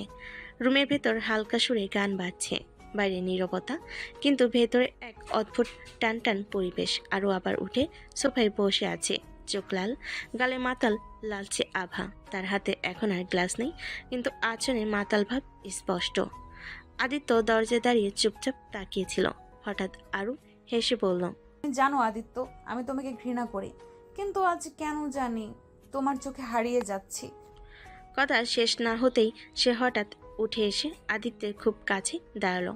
এক মুহূর্তে দ্বিধা না করে ঠোঁট ছুঁয়ে দিল আদিত্যের ঠোঁটে একটা ছোট্ট কিন্তু উষ্ণ চুম্বন। আদিত্য অবাক হয়ে গেল। তার বুকের ভেতরে যেন আগুন ছড়িয়ে পড়লো। এতদিন যে মানুষটা শুধু অপমান করেছে, আজ সেই প্রথমবার তাকে স্পর্শ করলো, আর সেটা ভালোবাসার মতো কিছু ছিল। আদিত্য ধীরে ধীরে তার হাত ধরে কাছে টেনে নিল। তার চোখে দৃঢ়তা, ঠোঁটে আবেগ। তুমি জানো না ওরু, তুমি আমার জন্য কতটা গুরুত্বপূর্ণ। সে নরমভাবে আরুর মুখের পাশে হাত রাখলো, চোখের দিকে তাকিয়ে বলল, আর আমি চেষ্টা করব, তুমি যদি আমাকে একটু জায়গা দাও। আরু কিছু বলল না, শুধু গভীর দৃষ্টি দিল। আদিত্য আর নিজেকে থামাতে পারল না। সে কাছে ঝুঁকে আস্তে করে আবার ঠোঁটে চুমু দিল, তারপর কপালে, গালে, যেন এতদিনে সব অভিমান মুছে দিতে চাইছে। কিন্তু মনের কোথাও ভয় কাজ করছিল। সকালে যদিও সব ভুলে গিয়ে আবার রাগ করবে, তবুও সেই মুহূর্তে আদিত্য শুধু অনুভূতি নিয়ে বেঁচে থাকলো। রাতটা যেন থমকে গেল, সময় থেমে রইল শুধু তাদের দুজনের জন্য। সকালের আলো জানালার ফাঁক দিয়ে ঢুকে পড়েছে। রুমের ভেতর নীরবতা, শুধু বাইরে পাখির ডাক। কিন্তু এই নীরবতার ভেতর লুকিয়ে আছে এক তীব্র ঝড়, যা কয়েক সেকেন্ডের মধ্যেই ফেটে পড়বে। আদিত্য বিছানায় আদর্শ, চোখে তৃপ্তির সাথে একটুখানি ক্লান্তি। সে ভেবেছিল হয়তো আজ আরুর মনটা একটু হলেও নরম হবে। হঠাৎই বাথরুমে দরজা খুলে গেল। চোখ ভেজা, মুখে দৃঢ়তা, চোখে আগুন। আরু এগিয়ে এলো, তার ঠোঁটের কোণে ঠান্ডা হাসি আর চোখে তীব্র রাগ। তুমি না বড় বড় কথা বলছিলে আদিত্য, বলেছিলে আর কখনো ছোবেও না আমাকে, আমার ইচ্ছের বাইরে কিছুই করবে না। আদিত্য চুপচাপ তাকিয়ে রইল, কিন্তু তার গলা শুকিয়ে গেল। কিন্তু গত রাতে তুমি কি করলে? আমার দুর্বলতার সুযোগ নিলে। আমি মাতাল ছিলাম আর তুমি নির্লজ্জের মতো। তার কণ্ঠ কেঁপে উঠল, রাগ আর অপমান একসাথে মিশে গেল। আরু, আমি চুপ, তোমার মুখ থেকে একটাও কথা শুনতে চাই না। তুমি প্রমাণ করেছো তুমি ঠিক সেই ছোট লোক যাকে আমি প্রথম দিন থেকেই বলেছিলাম। কথা শেষ করে সে জানালার পাশে গিয়ে দাঁড়ালো, পেছন ফিরে তাকালো না, কিন্তু চোখে জল জমে উঠেছিল, যেটা আদিত্য দেখতে পেল। কিছু বলল না। আদিত্য চুপ করে গেল। সে জানতো যতই ব্যাখ্যা দিক, এই মুহূর্তে আরুর কানে কিছুই পৌঁছাবে না। মাঝে মাঝে ভালোবাসা থেকেও মানুষ ভুল করে, কিন্তু তার খেসারত হয়তো সারা জীবন দিতে হয়। সকাল থেকে ঘরটা ছিল অদ্ভুত শীতল। আদিত্য নিজের রুমের এক কোণায় বসলো, হাত পা গুটিয়ে নিয়েছিল, মুখে চুপচাপ একগুঁয়ে ভাব, যা কেউ ভাঙতে পারছিল না। বাইরে থেকে আরুর চলাফেরা স্পষ্ট শুনতে পাচ্ছিল, কখনো হাসি, কখনো কেঁদে ওঠার মতো শব্দ।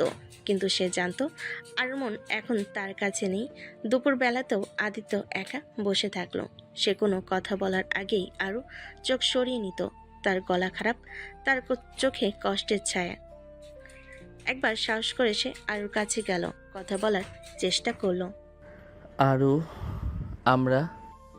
আমাদের আর কিছু বলার নেই আদিত্য। তার চোখে রাগের আগুন নেই, বরং নিঃসঙ্গতা আর বিষণ্ণতা। আদিত্য বুঝতে পারল তার ভালোবাসা একাকিত্বের ওজনে পিষ্ট হচ্ছে।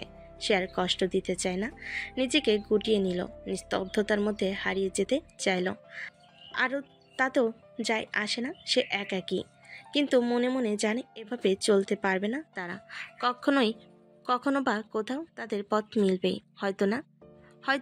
হয়তো। সকাল থেকে ভার্সিটির রাস্তা আলাদা আলাদা। আদিত্য নিজের ব্যাগ কাঁধে তুলে গেটের বাইরে দাঁড়ালো, চোখে এক নিঃসঙ্গ ভাব, মনে অজানা জেদ। তার বন্ধু রনি পাশে দাঁড়িয়ে বলল, ভাই, আজ থেকে আলাদা ভার্সিটিতে যাবি? হ্যাঁ, এটা আমাদের জন্য ভালো। যতক্ষণ ওর সাথে কথা হয় না ততক্ষণ দূরে থাকাই ভালো। অন্যদিকে আরও তার নিজের ভার্সিটির গেট পার করলো। তার সঙ্গে ছিল তার বান্ধবী ও বন্ধু। হাসি মজা আর ঠাট্টা, ক্লাসের আগে আড্ডায় মেতে উঠলো সবাই। আরও মনে মনে ভাবছিল, এবার মনে হয় শান্তি পাবো, আপদটা পিছু ছাড়ছে, এখন আমার নিজের একটা জীবন শুরু করার সময়। প্রতিদিন ক্লাস শেষে আরও তার বন্ধু মিলে কফি শপে যেত। অন্যদিকে আদিত্য তার বন্ধু রনির সঙ্গে এক কোণে বসে পড়াশোনা করত। প্রতিদিনের এই দূরত্ব তাদের মনে নতুন নতুন চিন্তা নিয়ে আসতো। কখনো কখনো আভাস মিলত যেন একটা নতুন শুরু হতে চলেছে, তবু পুরনো মন্থর ভাবনা মুছে যায় না। সন্ধ্যার আলোকছটা ভেসে আসছে জানালার কাছে। বাড়ির এক কোণে দাঁড়িয়ে আছে আরও, চোখে সামান্য চমক এবং অদ্ভুত অনিশ্চয়তা। অন্য পাশে আদিত্য কিছুটা দূরে, হাতে মোবাইল ধরে দাঁড়িয়ে, মুখে লুকানো ব্যথা। আমি আমার বাড়ি যেতে চাই আদিত্য। আদিত্য না দেখে চুপচাপ থাকলো, মাথা নিচু করলো বেশ কিছুক্ষণ ভেবে, তারপর বলল, আপনার যা ইচ্ছে করতে পারেন, আমি আর বাধা দিব না। তার মুখে ছিল গর্ব আর গোপন অভিমান, যা সহজে প্রকাশ পায় না। কিন্তু মনের গভীরে জ্বলছে আগুন। সকালের কাছে আলো জানালা দিয়ে ঘরে ঢুকছে। বাড়ির বেলায় সবকিছু নীরব। আরও চুপচাপ ব্যাগ নিয়ে দরজার দিকে এগোচ্ছে। তার চোখে ক্লান্তি, মুখে কিছুটা বিষণ্ণতা। আদিত্য নিঃশব্দে একটু দূরে দাঁড়িয়ে তাকিয়ে আছে, কিছু বলতে চাই কিন্তু জিভ আলগা হয় না। সে শুধু দেখছে আরুকে, মনে মনে কষ্ট পাচ্ছে। আর যখন দরজা খুলে বেরোবে চেষ্টা করে, আদিত্যর মা পিছন থেকে বলেন, বেশি দিন থাকিস না মেয়েটা, চলে আসিস। আমাদের ছেলে এত কষ্টে আছে। আমি অবশ্যই ফিরবো মা, কিন্তু এখন কিছু সময় দরকার। তাই তো বলছি, এই বাড়ি তোমারও, কখনো আসতে দ্বিধা করিস না। আদিত্য দূরে দাঁড়িয়ে কিছুই বলতে পারল না। তার হৃদয়ে একটা খালিপনায় বাড়ছে। আরও চলে যাওয়ার সাথে সাথে সে অনুভব করলো কিছু হারিয়ে ফেলেছে, যা আর ফিরে পাবে না। সে জানে না, যা ফিরে পাবে কি না জানে না। আরও দরজা খুলে ঘরে ঢুকলো। বাড়ির ভেতর বাবা মা টেবিলের পাশে বসে আছে, তাদের মুখে উদ্বেগ আর রাগের মিশ্রিত ছাপ। তুই আদিত্যকে কেন আনলি না? বাবার কথা শুনে এটা করতে পারতিস, ও আমাদের জামাই। আমাদের কথা না শুনলে তো আর হবে না। তোর এই বিয়ে খেয়ালির জন্যই আমাদের সম্মান নষ্ট হচ্ছে। আমি ওকে পছন্দ করি না, সে আমার জীবনের জন্য ঠিক মানুষ নয়, তাই ফিরে এসেছি। আর আর যাব না। তুই জানিস না তোর এই অবহেলা আমাদের কত ক্ষতি করতে পারে। আমাদের প্রভাব আছে, কিন্তু যদি তুই সেটা বুঝতে না পারিস তাহলে তোর জন্য ভয়ঙ্কর পরিণতি আসবেই।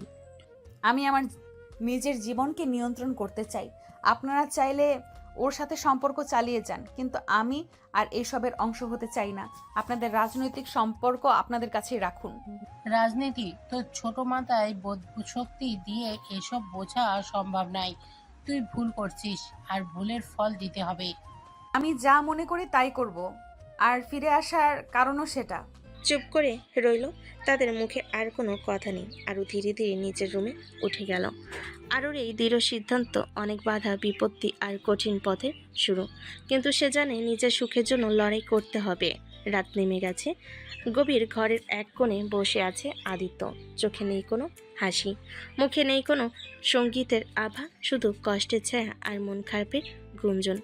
সে মৃদু কণ্ঠে নিজের সঙ্গে বলল, তার তুমি যখন আমাকে চাও না, তখন আমি কি করে তোমাকে বাঁধতে পারি? আমি তোমাকে মুক্তি দিব, তবুও আমি তোমার পাশে থাকবো, যদিও হয়তো দূরে থেকেও তোমাকে চাইবো। গলায় মিশেছিল নিঃশব্দ দুঃখ আর ভালোবাসার পীড়া। সে জানতো ভালোবাসা মানেই কখনো কখনো ছেড়ে দেওয়া। অবশেষে সে নিজের চোখে জল মুছে নিয়ে চুপচাপ উঠে দাঁড়ালো।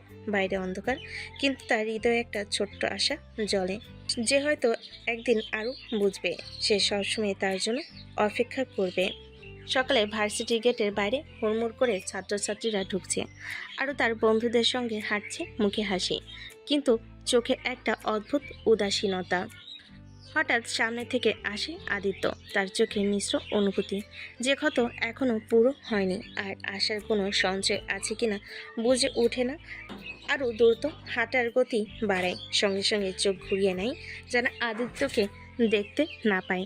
তার বন্ধুদের কানে কানে বলতে বলতে হাসে, আর ও তো এখন আমার জীবনের একটা অংশও না, আমি চলে এসেছি। আদিত্য কিছুক্ষণ থমকে থাকে, তারপর চুপচাপ তার পথ চালিয়ে যায়।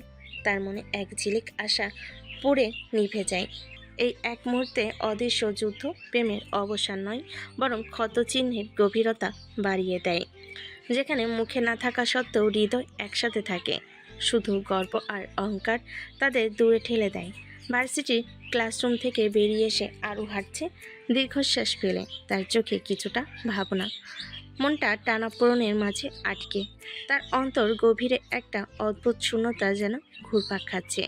কিন্তু সে সেটা নিজেই মেনে নিতে চায় না। হঠাৎ তার চোখ পড়ে দূরে দাঁড়িয়ে থাকা আদিত্যের দিকে। এক মুহূর্তের জন্য কিছু অনুভূতি তার মনের মধ্যে জাগে, কিছুটা বেদনা। তবু আরও চেপে যায় সেই অনুভূতিকে। চোখ ফিরিয়ে দিয়ে বলে নিজের কাছে, না, এটা কোনো ব্যাপার না, আমি ওর জন্য কিছু অনুভব করি না। তার ঠোঁটে ফাঁকা হাসি ফুটে ওঠে, কিন্তু ভেতরে টানাপোড়েনের হাহাকার বাজে। কখনো কখনো হৃদয় কথা বলে, কিন্তু মুখ চুপ থাকে। আরও মনে জানে কিছু অনুভূতি এখনই স্বীকার করতে পারবে না, তাই লুকিয়ে রাখে নিজেকে বাঁচানোর মতো। 1 মাস পর দুপুরে ভার্সিটি ক্লাস শেষে আরও বাসে ফিরে এলো। তার হাতে একটা পার্সেল দিল দারোয়ান। দেখতে সাধারণ, সে সেটা ধীরে ধীরে খুলতে শুরু করলো। পার্সেলের ভেতর থেকে বেরিয়ে এলো কিছু কাগজ। তার চোখ পড়ল প্রথম পাতায় ডিভোর্স পেপার। আরও এক মুহূর্তের জন্য স্তম্ভিত হয়ে রইল। হৃদয়ের সঙ্গে একটা ঝড় বয়ে গেল। সে বুঝতে পারল কেউ তার জীবন থেকে একটা অধ্যায় চিরতরে বন্ধ করে দিতে চাচ্ছে। তার মনটা হালকা কাঁপছিল, চোখে অজানা জলের ফোঁটা উঠল। সে যতটা চেষ্টা করলো না, সে নিজেকে ধরে রাখতে পারল না। কি এটা কি সত্যি নাকি সব শেষ? একটা পার্সেল, এক দফা কাগজ, যা জীবনের এক নতুন অধ্যায় শুরু কিংবা শেষের সংকেত হতে পারে। আরও জানত না এই ডিভোর্স পেপার তার জীবনে কি পরিবর্তন আনবে। আরও গভীর নিঃশ্বাস নিয়ে ফোন হাতে ধরল। কল করতে আদিত্যের গলা সুর শোনা গেল। তুমি ডিভোর্স পেপার কেন পাঠিয়েছো? আমাদের মধ্যে তো কিছুই হয়নি, আমি বুঝতেই পারছি না। আরু, তুই তোমাকে পছন্দ করো না, তুমি চেয়েছিলে আমাকে দূরে রাখতে। আমি শুধু তোমাকে মুক্তি দিলাম। যে মানুষকে তুমি ভালোবাসো না তাকে কষ্ট দেওয়া ঠিক হবে না। আরও গলার জোর পাচ্ছিল না। তার চোখে জমে উঠল এক স্রোত বেদনার অশ্রু। অন্তরটা ব্যথায় কাঁপতে লাগলো। কিন্তু আমি কিছু বলো না, তুই যা চাইছো আমি সব মেনে নিচ্ছি, তোমার জন্য এটা করলাম। দুজন মানুষের মধ্যে কষ্টের এই দূরত্ব, যেখানে ভালোবাসা থাকে কিন্তু অহংকার আর গর্ব তাদের বাধা হয়ে দাঁড়ায়। আরও বুঝতে পারলো কখনো কখনো মুক্তি দেওয়া আর একটু বড় ভালোবাসা। সন্ধ্যার আলো ধীরে ধীরে নিভে আসছে। আরুর বাবা ফোনে কথা শুনে চেঁচিয়ে উঠলেন। ও কি করলো? ডিভোর্স পেপার দেওয়ার সাহস কিভাবে পেল? তাকে লাল হয়ে ওঠা বাবা দ্রুত বাসে গিয়ে আরুকে টেনে নিয়ে বেরোলেন। চলো, আমরা ওদের বাড়িতে যাচ্ছি। এই অপমানের জবাব দিতে হবে। অপমান আর ক্ষোভ নিয়ে তারা চলে এলো আদিত্যের বাড়িতে। দরজা খুলে প্রবেশ করতে আদিত্যের মা দেখতে পেলেন আরুর বাবা মা রেগে চিৎকার করছে। তোর ছেলের সাহস হয় কিভাবে আমার মেয়ের ডিভোর্স পেপার দেয়? আমরা তো অনেক সুযোগ দিয়েছিলাম, তুই বুঝছিস না আমরা কি সম্মান হারাচ্ছি? আমাদের ছেলেকে নিয়ে তুমিও তো ভাবো, ও সবটাই করেছিল তোমাদের মেয়ের ভালো থাকার জন্য। তুমি বোঝো না, তোমার মেয়েটাই সব কিছু এলোমেলো করেছে ভাইজান। তর্ক উত্তেজনার মাঝে বাড়ির বাকি সবাই থমকে দাঁড়ালো। আরও শুধু মৃদু কণ্ঠে বলল, আমি চাই না এই যুদ্ধ, আমি শুধু শান্তিতে থাকতে চাই। দুই পরিবারের মাঝে ঝগড়া তীব্র হয়ে উঠল, যেখানে অবিশ্বাস আর রাগের পর্দা মোড়ানো সত্য। কিন্তু সেই ঝড়ের মাঝেও একটা প্রশ্ন। আদিত্যের বাড়ির গরম গরম তর্কে হঠাৎ আদিত্য মাথা তুলে বলল, আপনি আমার মাকে তুই বলছেন? কোন সাহসে? সবার চোখ একেবারে তার দিকে ফোকাস হলো। আরুর বাবা ঠোঁট চেপে ধরে, কিন্তু গভীর স্বরে বলল, আমার অধিকার আছে তাই বলছি, কারণ ওর মা আমার নিজের বোন। এই কথা শুনে গোটা ঘরস্থ সবাই অবাক হয়ে গম্ভীর হয়ে গেল। কেউ কিছু বলতে পারল না, শুধু একে অপরের দিকে তাকিয়ে রইল। কেবল আদিত্যের বাবা একদম শিথিল চেহারায় চুপচাপ দাঁড়িয়েছিলেন। পরিবারের এই অপ্রত্যাশিত সম্পর্কের খবর তর্কের তীব্রতাকে আরও গভীর করে তোলে। আর সবাই ভেবে বসে, এই সম্পর্কে কি তাদের সমস্ত কষ্টের মেরামত করতে পারবে? আরুর বাবা গম্ভীর স্বরে বলেন, তোর মা আমাদের অমতে একটা গরিব ছেলেকে ভালোবেসে বিয়ে করেছিল, সে কারণেই আমরা তাকে মেনে নেইনি। আর তাই তার সঙ্গে আমাদের আর কোনো যোগাযোগ নেই। আমরা চাইনি আমাদের পরিবারের নাম নষ্ট হোক। ঘরের বাকি সবাই শান্ত হয়ে রইল। সবার মনে এক অদ্ভুত নীরবতা নেমে এলো, যা কথার বাইরে একটা বোঝাচ্ছিল। আদিত্য এবং আরও দুজনেই অবাক হয়ে একে অপরের দিকে তাকালো। এই নতুন তথ্য তাদের মধ্যে পুরনো গভীর ব্যবধানে নতুন কারণ এনে দিল। আরুর বাবা গম্ভীর চোখে আদিত্যের দিকে তাকিয়ে বলেন, তুই সেদিন যখন জোর করে আরুকে বিয়ে করে এনেছিলি, আমি তোর মাকে দেখে কিছুই না বলে বিয়ে মেনে নিয়ে চলে গেছিলাম, কারণ ওর চোখে ছিল এক অদ্ভুত দৃঢ়তা, যা বলছিল ও এ যুদ্ধে হার মানবে না। ঘরে পরিবেশ ভারাক্রান্ত হয়ে গেল। সবাই যেন শ্বাসরুদ্ধ হয়ে গেল। আদিত্যরও দুজনে কিছু বলতে পারল না। তারা বুঝতে পারল এই যুদ্ধ শুধু বাহিক্য নয়, অভ্যন্তরও চলছে কঠিন লড়াই। আরুর বাবা তীব্র চোখে আদিত্যের দিকে তাকিয়ে বলেন, তোর কাছে স্পষ্ট করে বলে দিলাম, আমার মেয়েকে কখনো ছাড়ার চেষ্টা করবি না, এই কথা মনে রাখবি। আদিত্য একটু প্রতিবাদ করলো না, শুধু মাথা নোয়ালো। মনে মনে ঠিক করলো যত কঠিনই হোক সে আরুকে কখনো ছাড়বে না। ঘরের বাতাস ভারাক্রান্ত হয়ে গেল। সবাই একরকম নীরব, কেউ কিছু বলার সাহস পাচ্ছিল না। আরও কিছুক্ষণ চুপ থেকে তারপর কাপতি কণ্ঠে বলল, আদিত্য, আমাকে ক্ষমা করো। আমার তোমাকে ছোট লোক বলা উচিত হয়নি। আমি জানতাম না তুমি আমার ফুপির ছেলে। আদিত্য একটু বিস্মিত হয়ে তাকালো। তার চোখে মিশে এলো অদ্ভুত কোমলতা। সে ধীরে ধীরে বলল, ভুল করাটা মানুষেরই স্বভাব। তুমি যখন বুঝতে পারলে সেটাই বড় কথা। আর চোখে জল জমে এলো। মনে হলো এই ছোট্ট কথাগুলো যেন তাদের দূরত্ব কমিয়ে দিয়েছে। ক্ষমা আর বোঝাপড়ার এই ছোট্ট সেতুতে তাদের সম্পর্কে নতুন সূচনা হতে চলেছে, যেখানে অহংকার কমে বসবে ভালোবাসার রাজত্ব। আরও চোখে চোখ রেখে বলল, আদিত্য, আমি তোমার সাথে সংসার করতে চাই। এতদিন দূরে সরে থেকে বুঝেছি আমি কিছু ফিল করি তোমার জন্য। আদিত্যের মুখে ধীরে ধীরে হাসি ফুটে উঠল। সে হাতে হাত রেখে বলল, আমি তো সব সময় অপেক্ষা করছিলাম তোমার এই সব কথা শোনার জন্য। আমার জীবনের সবচেয়ে বড় সুখ তুমি। দুজনের মাঝে জমে থাকা দূরত্ব যেন ভেঙে গিয়ে একটা নতুন সূচনা তৈরি হলো। ভালোবাসা, ক্ষমা আর বিশ্বাসের মিশনে গড়া এই সংসার হবে সুখ ও দুঃখের মাঝে এক অনন্য যাত্রা, যেখানে একসাথে থাকাই হবে সবচেয়ে বড় পাওয়া। আমি তোমাকে ভালোবাসতে চাই। আরও কথাগুলো শেষ করে একটু সংকোচে মুখ ঘুরিয়ে নিল। আদিত্য মৃদু হেসে ধীরে ধীরে আরুর গালের কাছে হাত বুলিয়ে দিল। তার চোখে ঝলমল করে ভালোবাসার অশ্রু। আদিত্য হঠাৎ আরুর গলা থেকে কোমল কিস দিল। ঝরঝর করে গরম একটা স্পর্শ তার সমস্ত ভুল বোঝাবুঝি ভেঙে দিল। আরও থেমে গেল, চোখ বুজে নিজের ভালোবাসার স্বাদ নিতে থাকলো। তোমার হাত আমার হাতে থাকুক সারা জীবন। আদিত্য মৃদু কণ্ঠে বলল। আরও ধীরে ধীরে চোখ খুলে তার কপালে হালকা আদর দিয়ে বলল, আমি তোমাকে ছাড়বো না আর কখনো। তারা দুজনেই একে অপরের মাঝে হারিয়ে গেল। প্রেমে সেই অনন্ত সাগরে ডুবে যাওয়া যেন শুরু হলো রাতের নিস্তব্ধতা। চাঁদের মৃদু আলোয় তারা দুজন একে অপরের কাছাকাছি এসে দাঁড়ালো। আদিত্য ধীরে ধীরে আরও হাতটা জড়িয়ে ধরে চোখে চোখ রেখে বলল, তুমি আমার জীবনের সবচেয়ে বড় উপহার। আরও হালকা লাজুক ভঙ্গিতে মাথা নিচু করলো, তবু তার চোখে ছিল গভীর ভালোবাসার ঝিলিক। আদিত্য ধীরে ধীরে তার কপালে কোমল চুমু দিল। তার স্পর্শে আরও শরীরে একটা উষ্ণতা ছড়িয়ে পড়ল। তাদের ঠোঁট মিল, কিসের মধুরতায় রাত যেন থমকে গেল। আদিত্য আরুর গালে হাত বুলিয়ে বলল, এই রাতটা শুধু আমাদের জন্য। আরও নিঃশ্বাস ফেল। আমার সব ভয় তুমি দূর করে দাও। তারা একে অপরে আলিঙ্গনে ডুবে গেল। ভালোবাসার মায়াজালে বন্দী হয়ে সারা রাত কাটিয়ে দিল। রাতের শেষ প্রহর, রাতের নীরবতায় আদিত্য ধীরে ধীরে আরুর হাতে হাত রেখে বলল, আরু, তুমি আমার জীবনের সেই অমলিন আলো, যার ছোঁয়ায় আমার প্রতিটি নিঃশ্বাস পায় নতুন মানে। তোমার চোখে ডুব দিলে যেন পৃথিবীর সব দুঃখ ভুলে যাই আমি। তুমি আমার জীবনের সবচেয়ে মধুর গান, যা হৃদয়ের প্রতিটি কোণে বাজে অচেনা সুরে। আরও লাজুক হয়ে একটু চোখ নামিয়ে নিল। তার গাল পুড়ে উঠল গরম হয়ে লজ্জায়।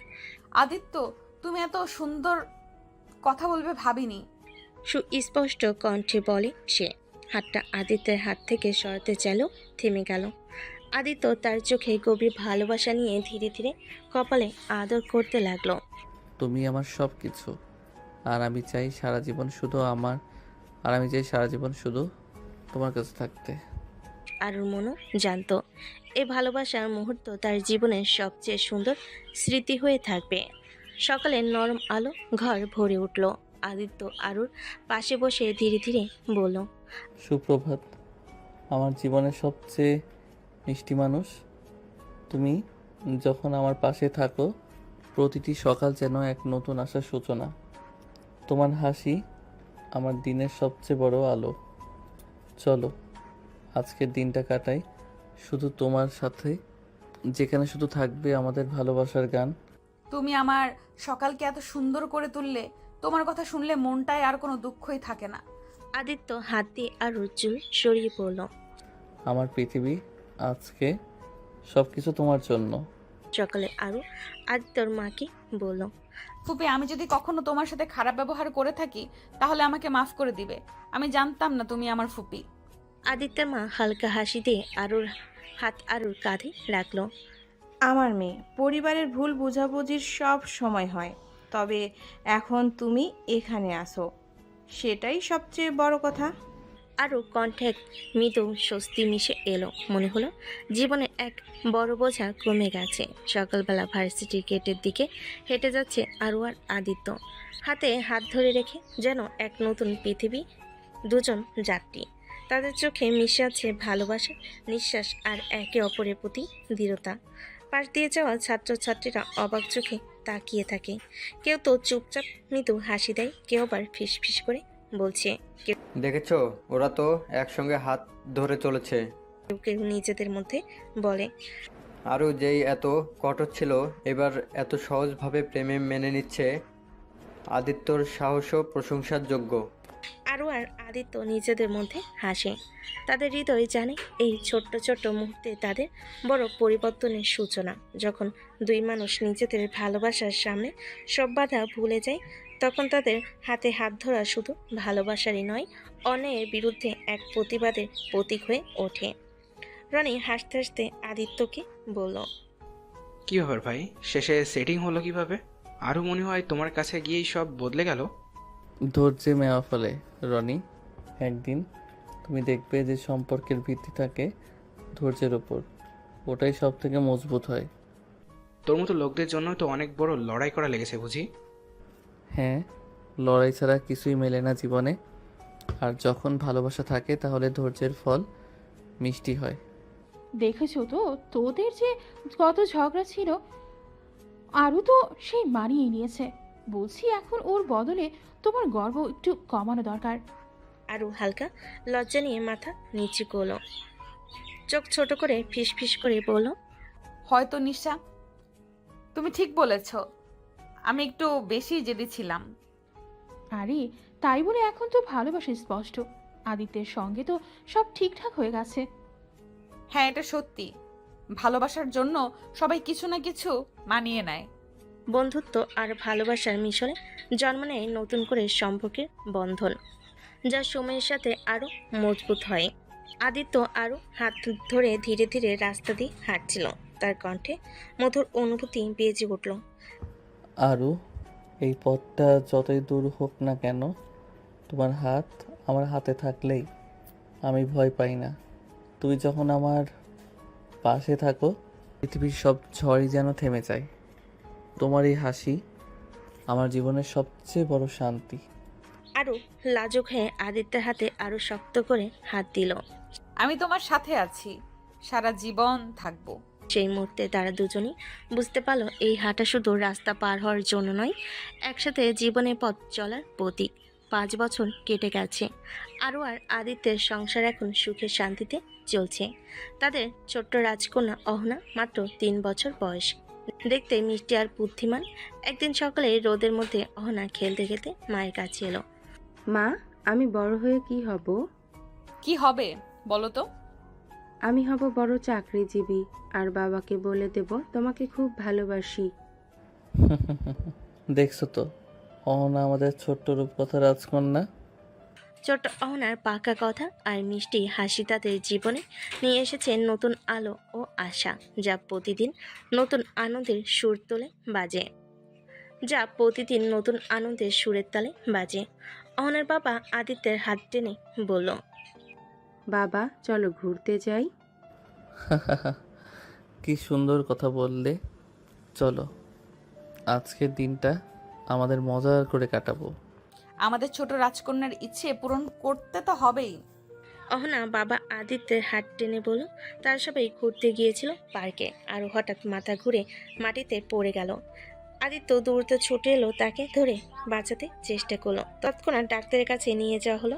ডাক্তার মৃদু হাসি দিয়ে বলল, আপনার ওয়াইফ প্রেগনেন্ট। এই খবর শুনে আদিত্যের চোখে আনন্দের ঝিলিক দেখা দিল। সে আরুর হাত শক্ত করে ধরে বলল, আমাদের পরিবার আরও বড় হবে। এই খুশির সময়কে আমি কখনো ভুলব না। আমি জানতাম তুমি খুশি হবে। নতুন জীবনের আগমন তাদের জীবনে নিয়ে এলো আরও এক আনন্দের অধ্যায়, যা তাদের ভালোবাসাকে আরও গভীর করে তুলবে। অনা বড় চোখে বাবা মার দিকে তাকিয়ে বলল, আমার একটা ভাই চাই, সে আমার মতো দুষ্টুমি করবে। অবশ্যই না, আমরা তো তার জন্য অপেক্ষা করব। একসাথে দুষ্টুমি করবে, খেলাধুলা করবে। আমাদের ছোট্ট পরিবারটা আরো বড় হবে, আরো আনন্দ হবে। অহনার এই কাব্যিক আশা নিয়ে আসছে সংসারের নতুন স্বপ্ন আর সুখের আলো। রাতের চাঁদের আলোয় ঘর সেজে উঠল কোমল আলোয়। আদিত্য আরও একসঙ্গে বসে নরম কুকড়ে গা ঢাকা দিয়ে বলল, তুই জানো, তোমার কাছে আসার পর থেকে আমার রাতগুলোর কখনো নিস্তব্ধ থাকে না। তোমার এই হাসি আমার জীবনের সবচেয়ে বড় শান্তি। আরও হালকা লাজুক হেসে ধীরে ধীরে আদিত্যের গলায় মাথা রেখে বলল, তুমি আমার সব, আর আমি চাই সারা জীবন শুধু তোমার পাশে থাকতে। আদিত্য ধীরে ধীরে আরও ঠোঁট স্পর্শ করল, নরম আর গভীর। কিছু তাদের ভালোবাসা হয়ে উঠল অসীম। তার দুজনেই একে অপরের কাছে হারিয়ে গেল। রাতের সাথে সাথে তাদের ভালোবাসা আরও গভীর হতে থাকলো। আদিত্য আদরে আদরে ভরিয়ে দিতে লাগলো আরুকে, আরও ভালোবেসে তা আপন করে দিতে লাগলো। সেই মায়াময় মুহূর্তে প্রেমের বাণী হয়ে ধরা দিল। তুমি আমার জীবনের পূর্ণতা আরু। তোমাকে যত ভালোবাসি কম মনে হয়।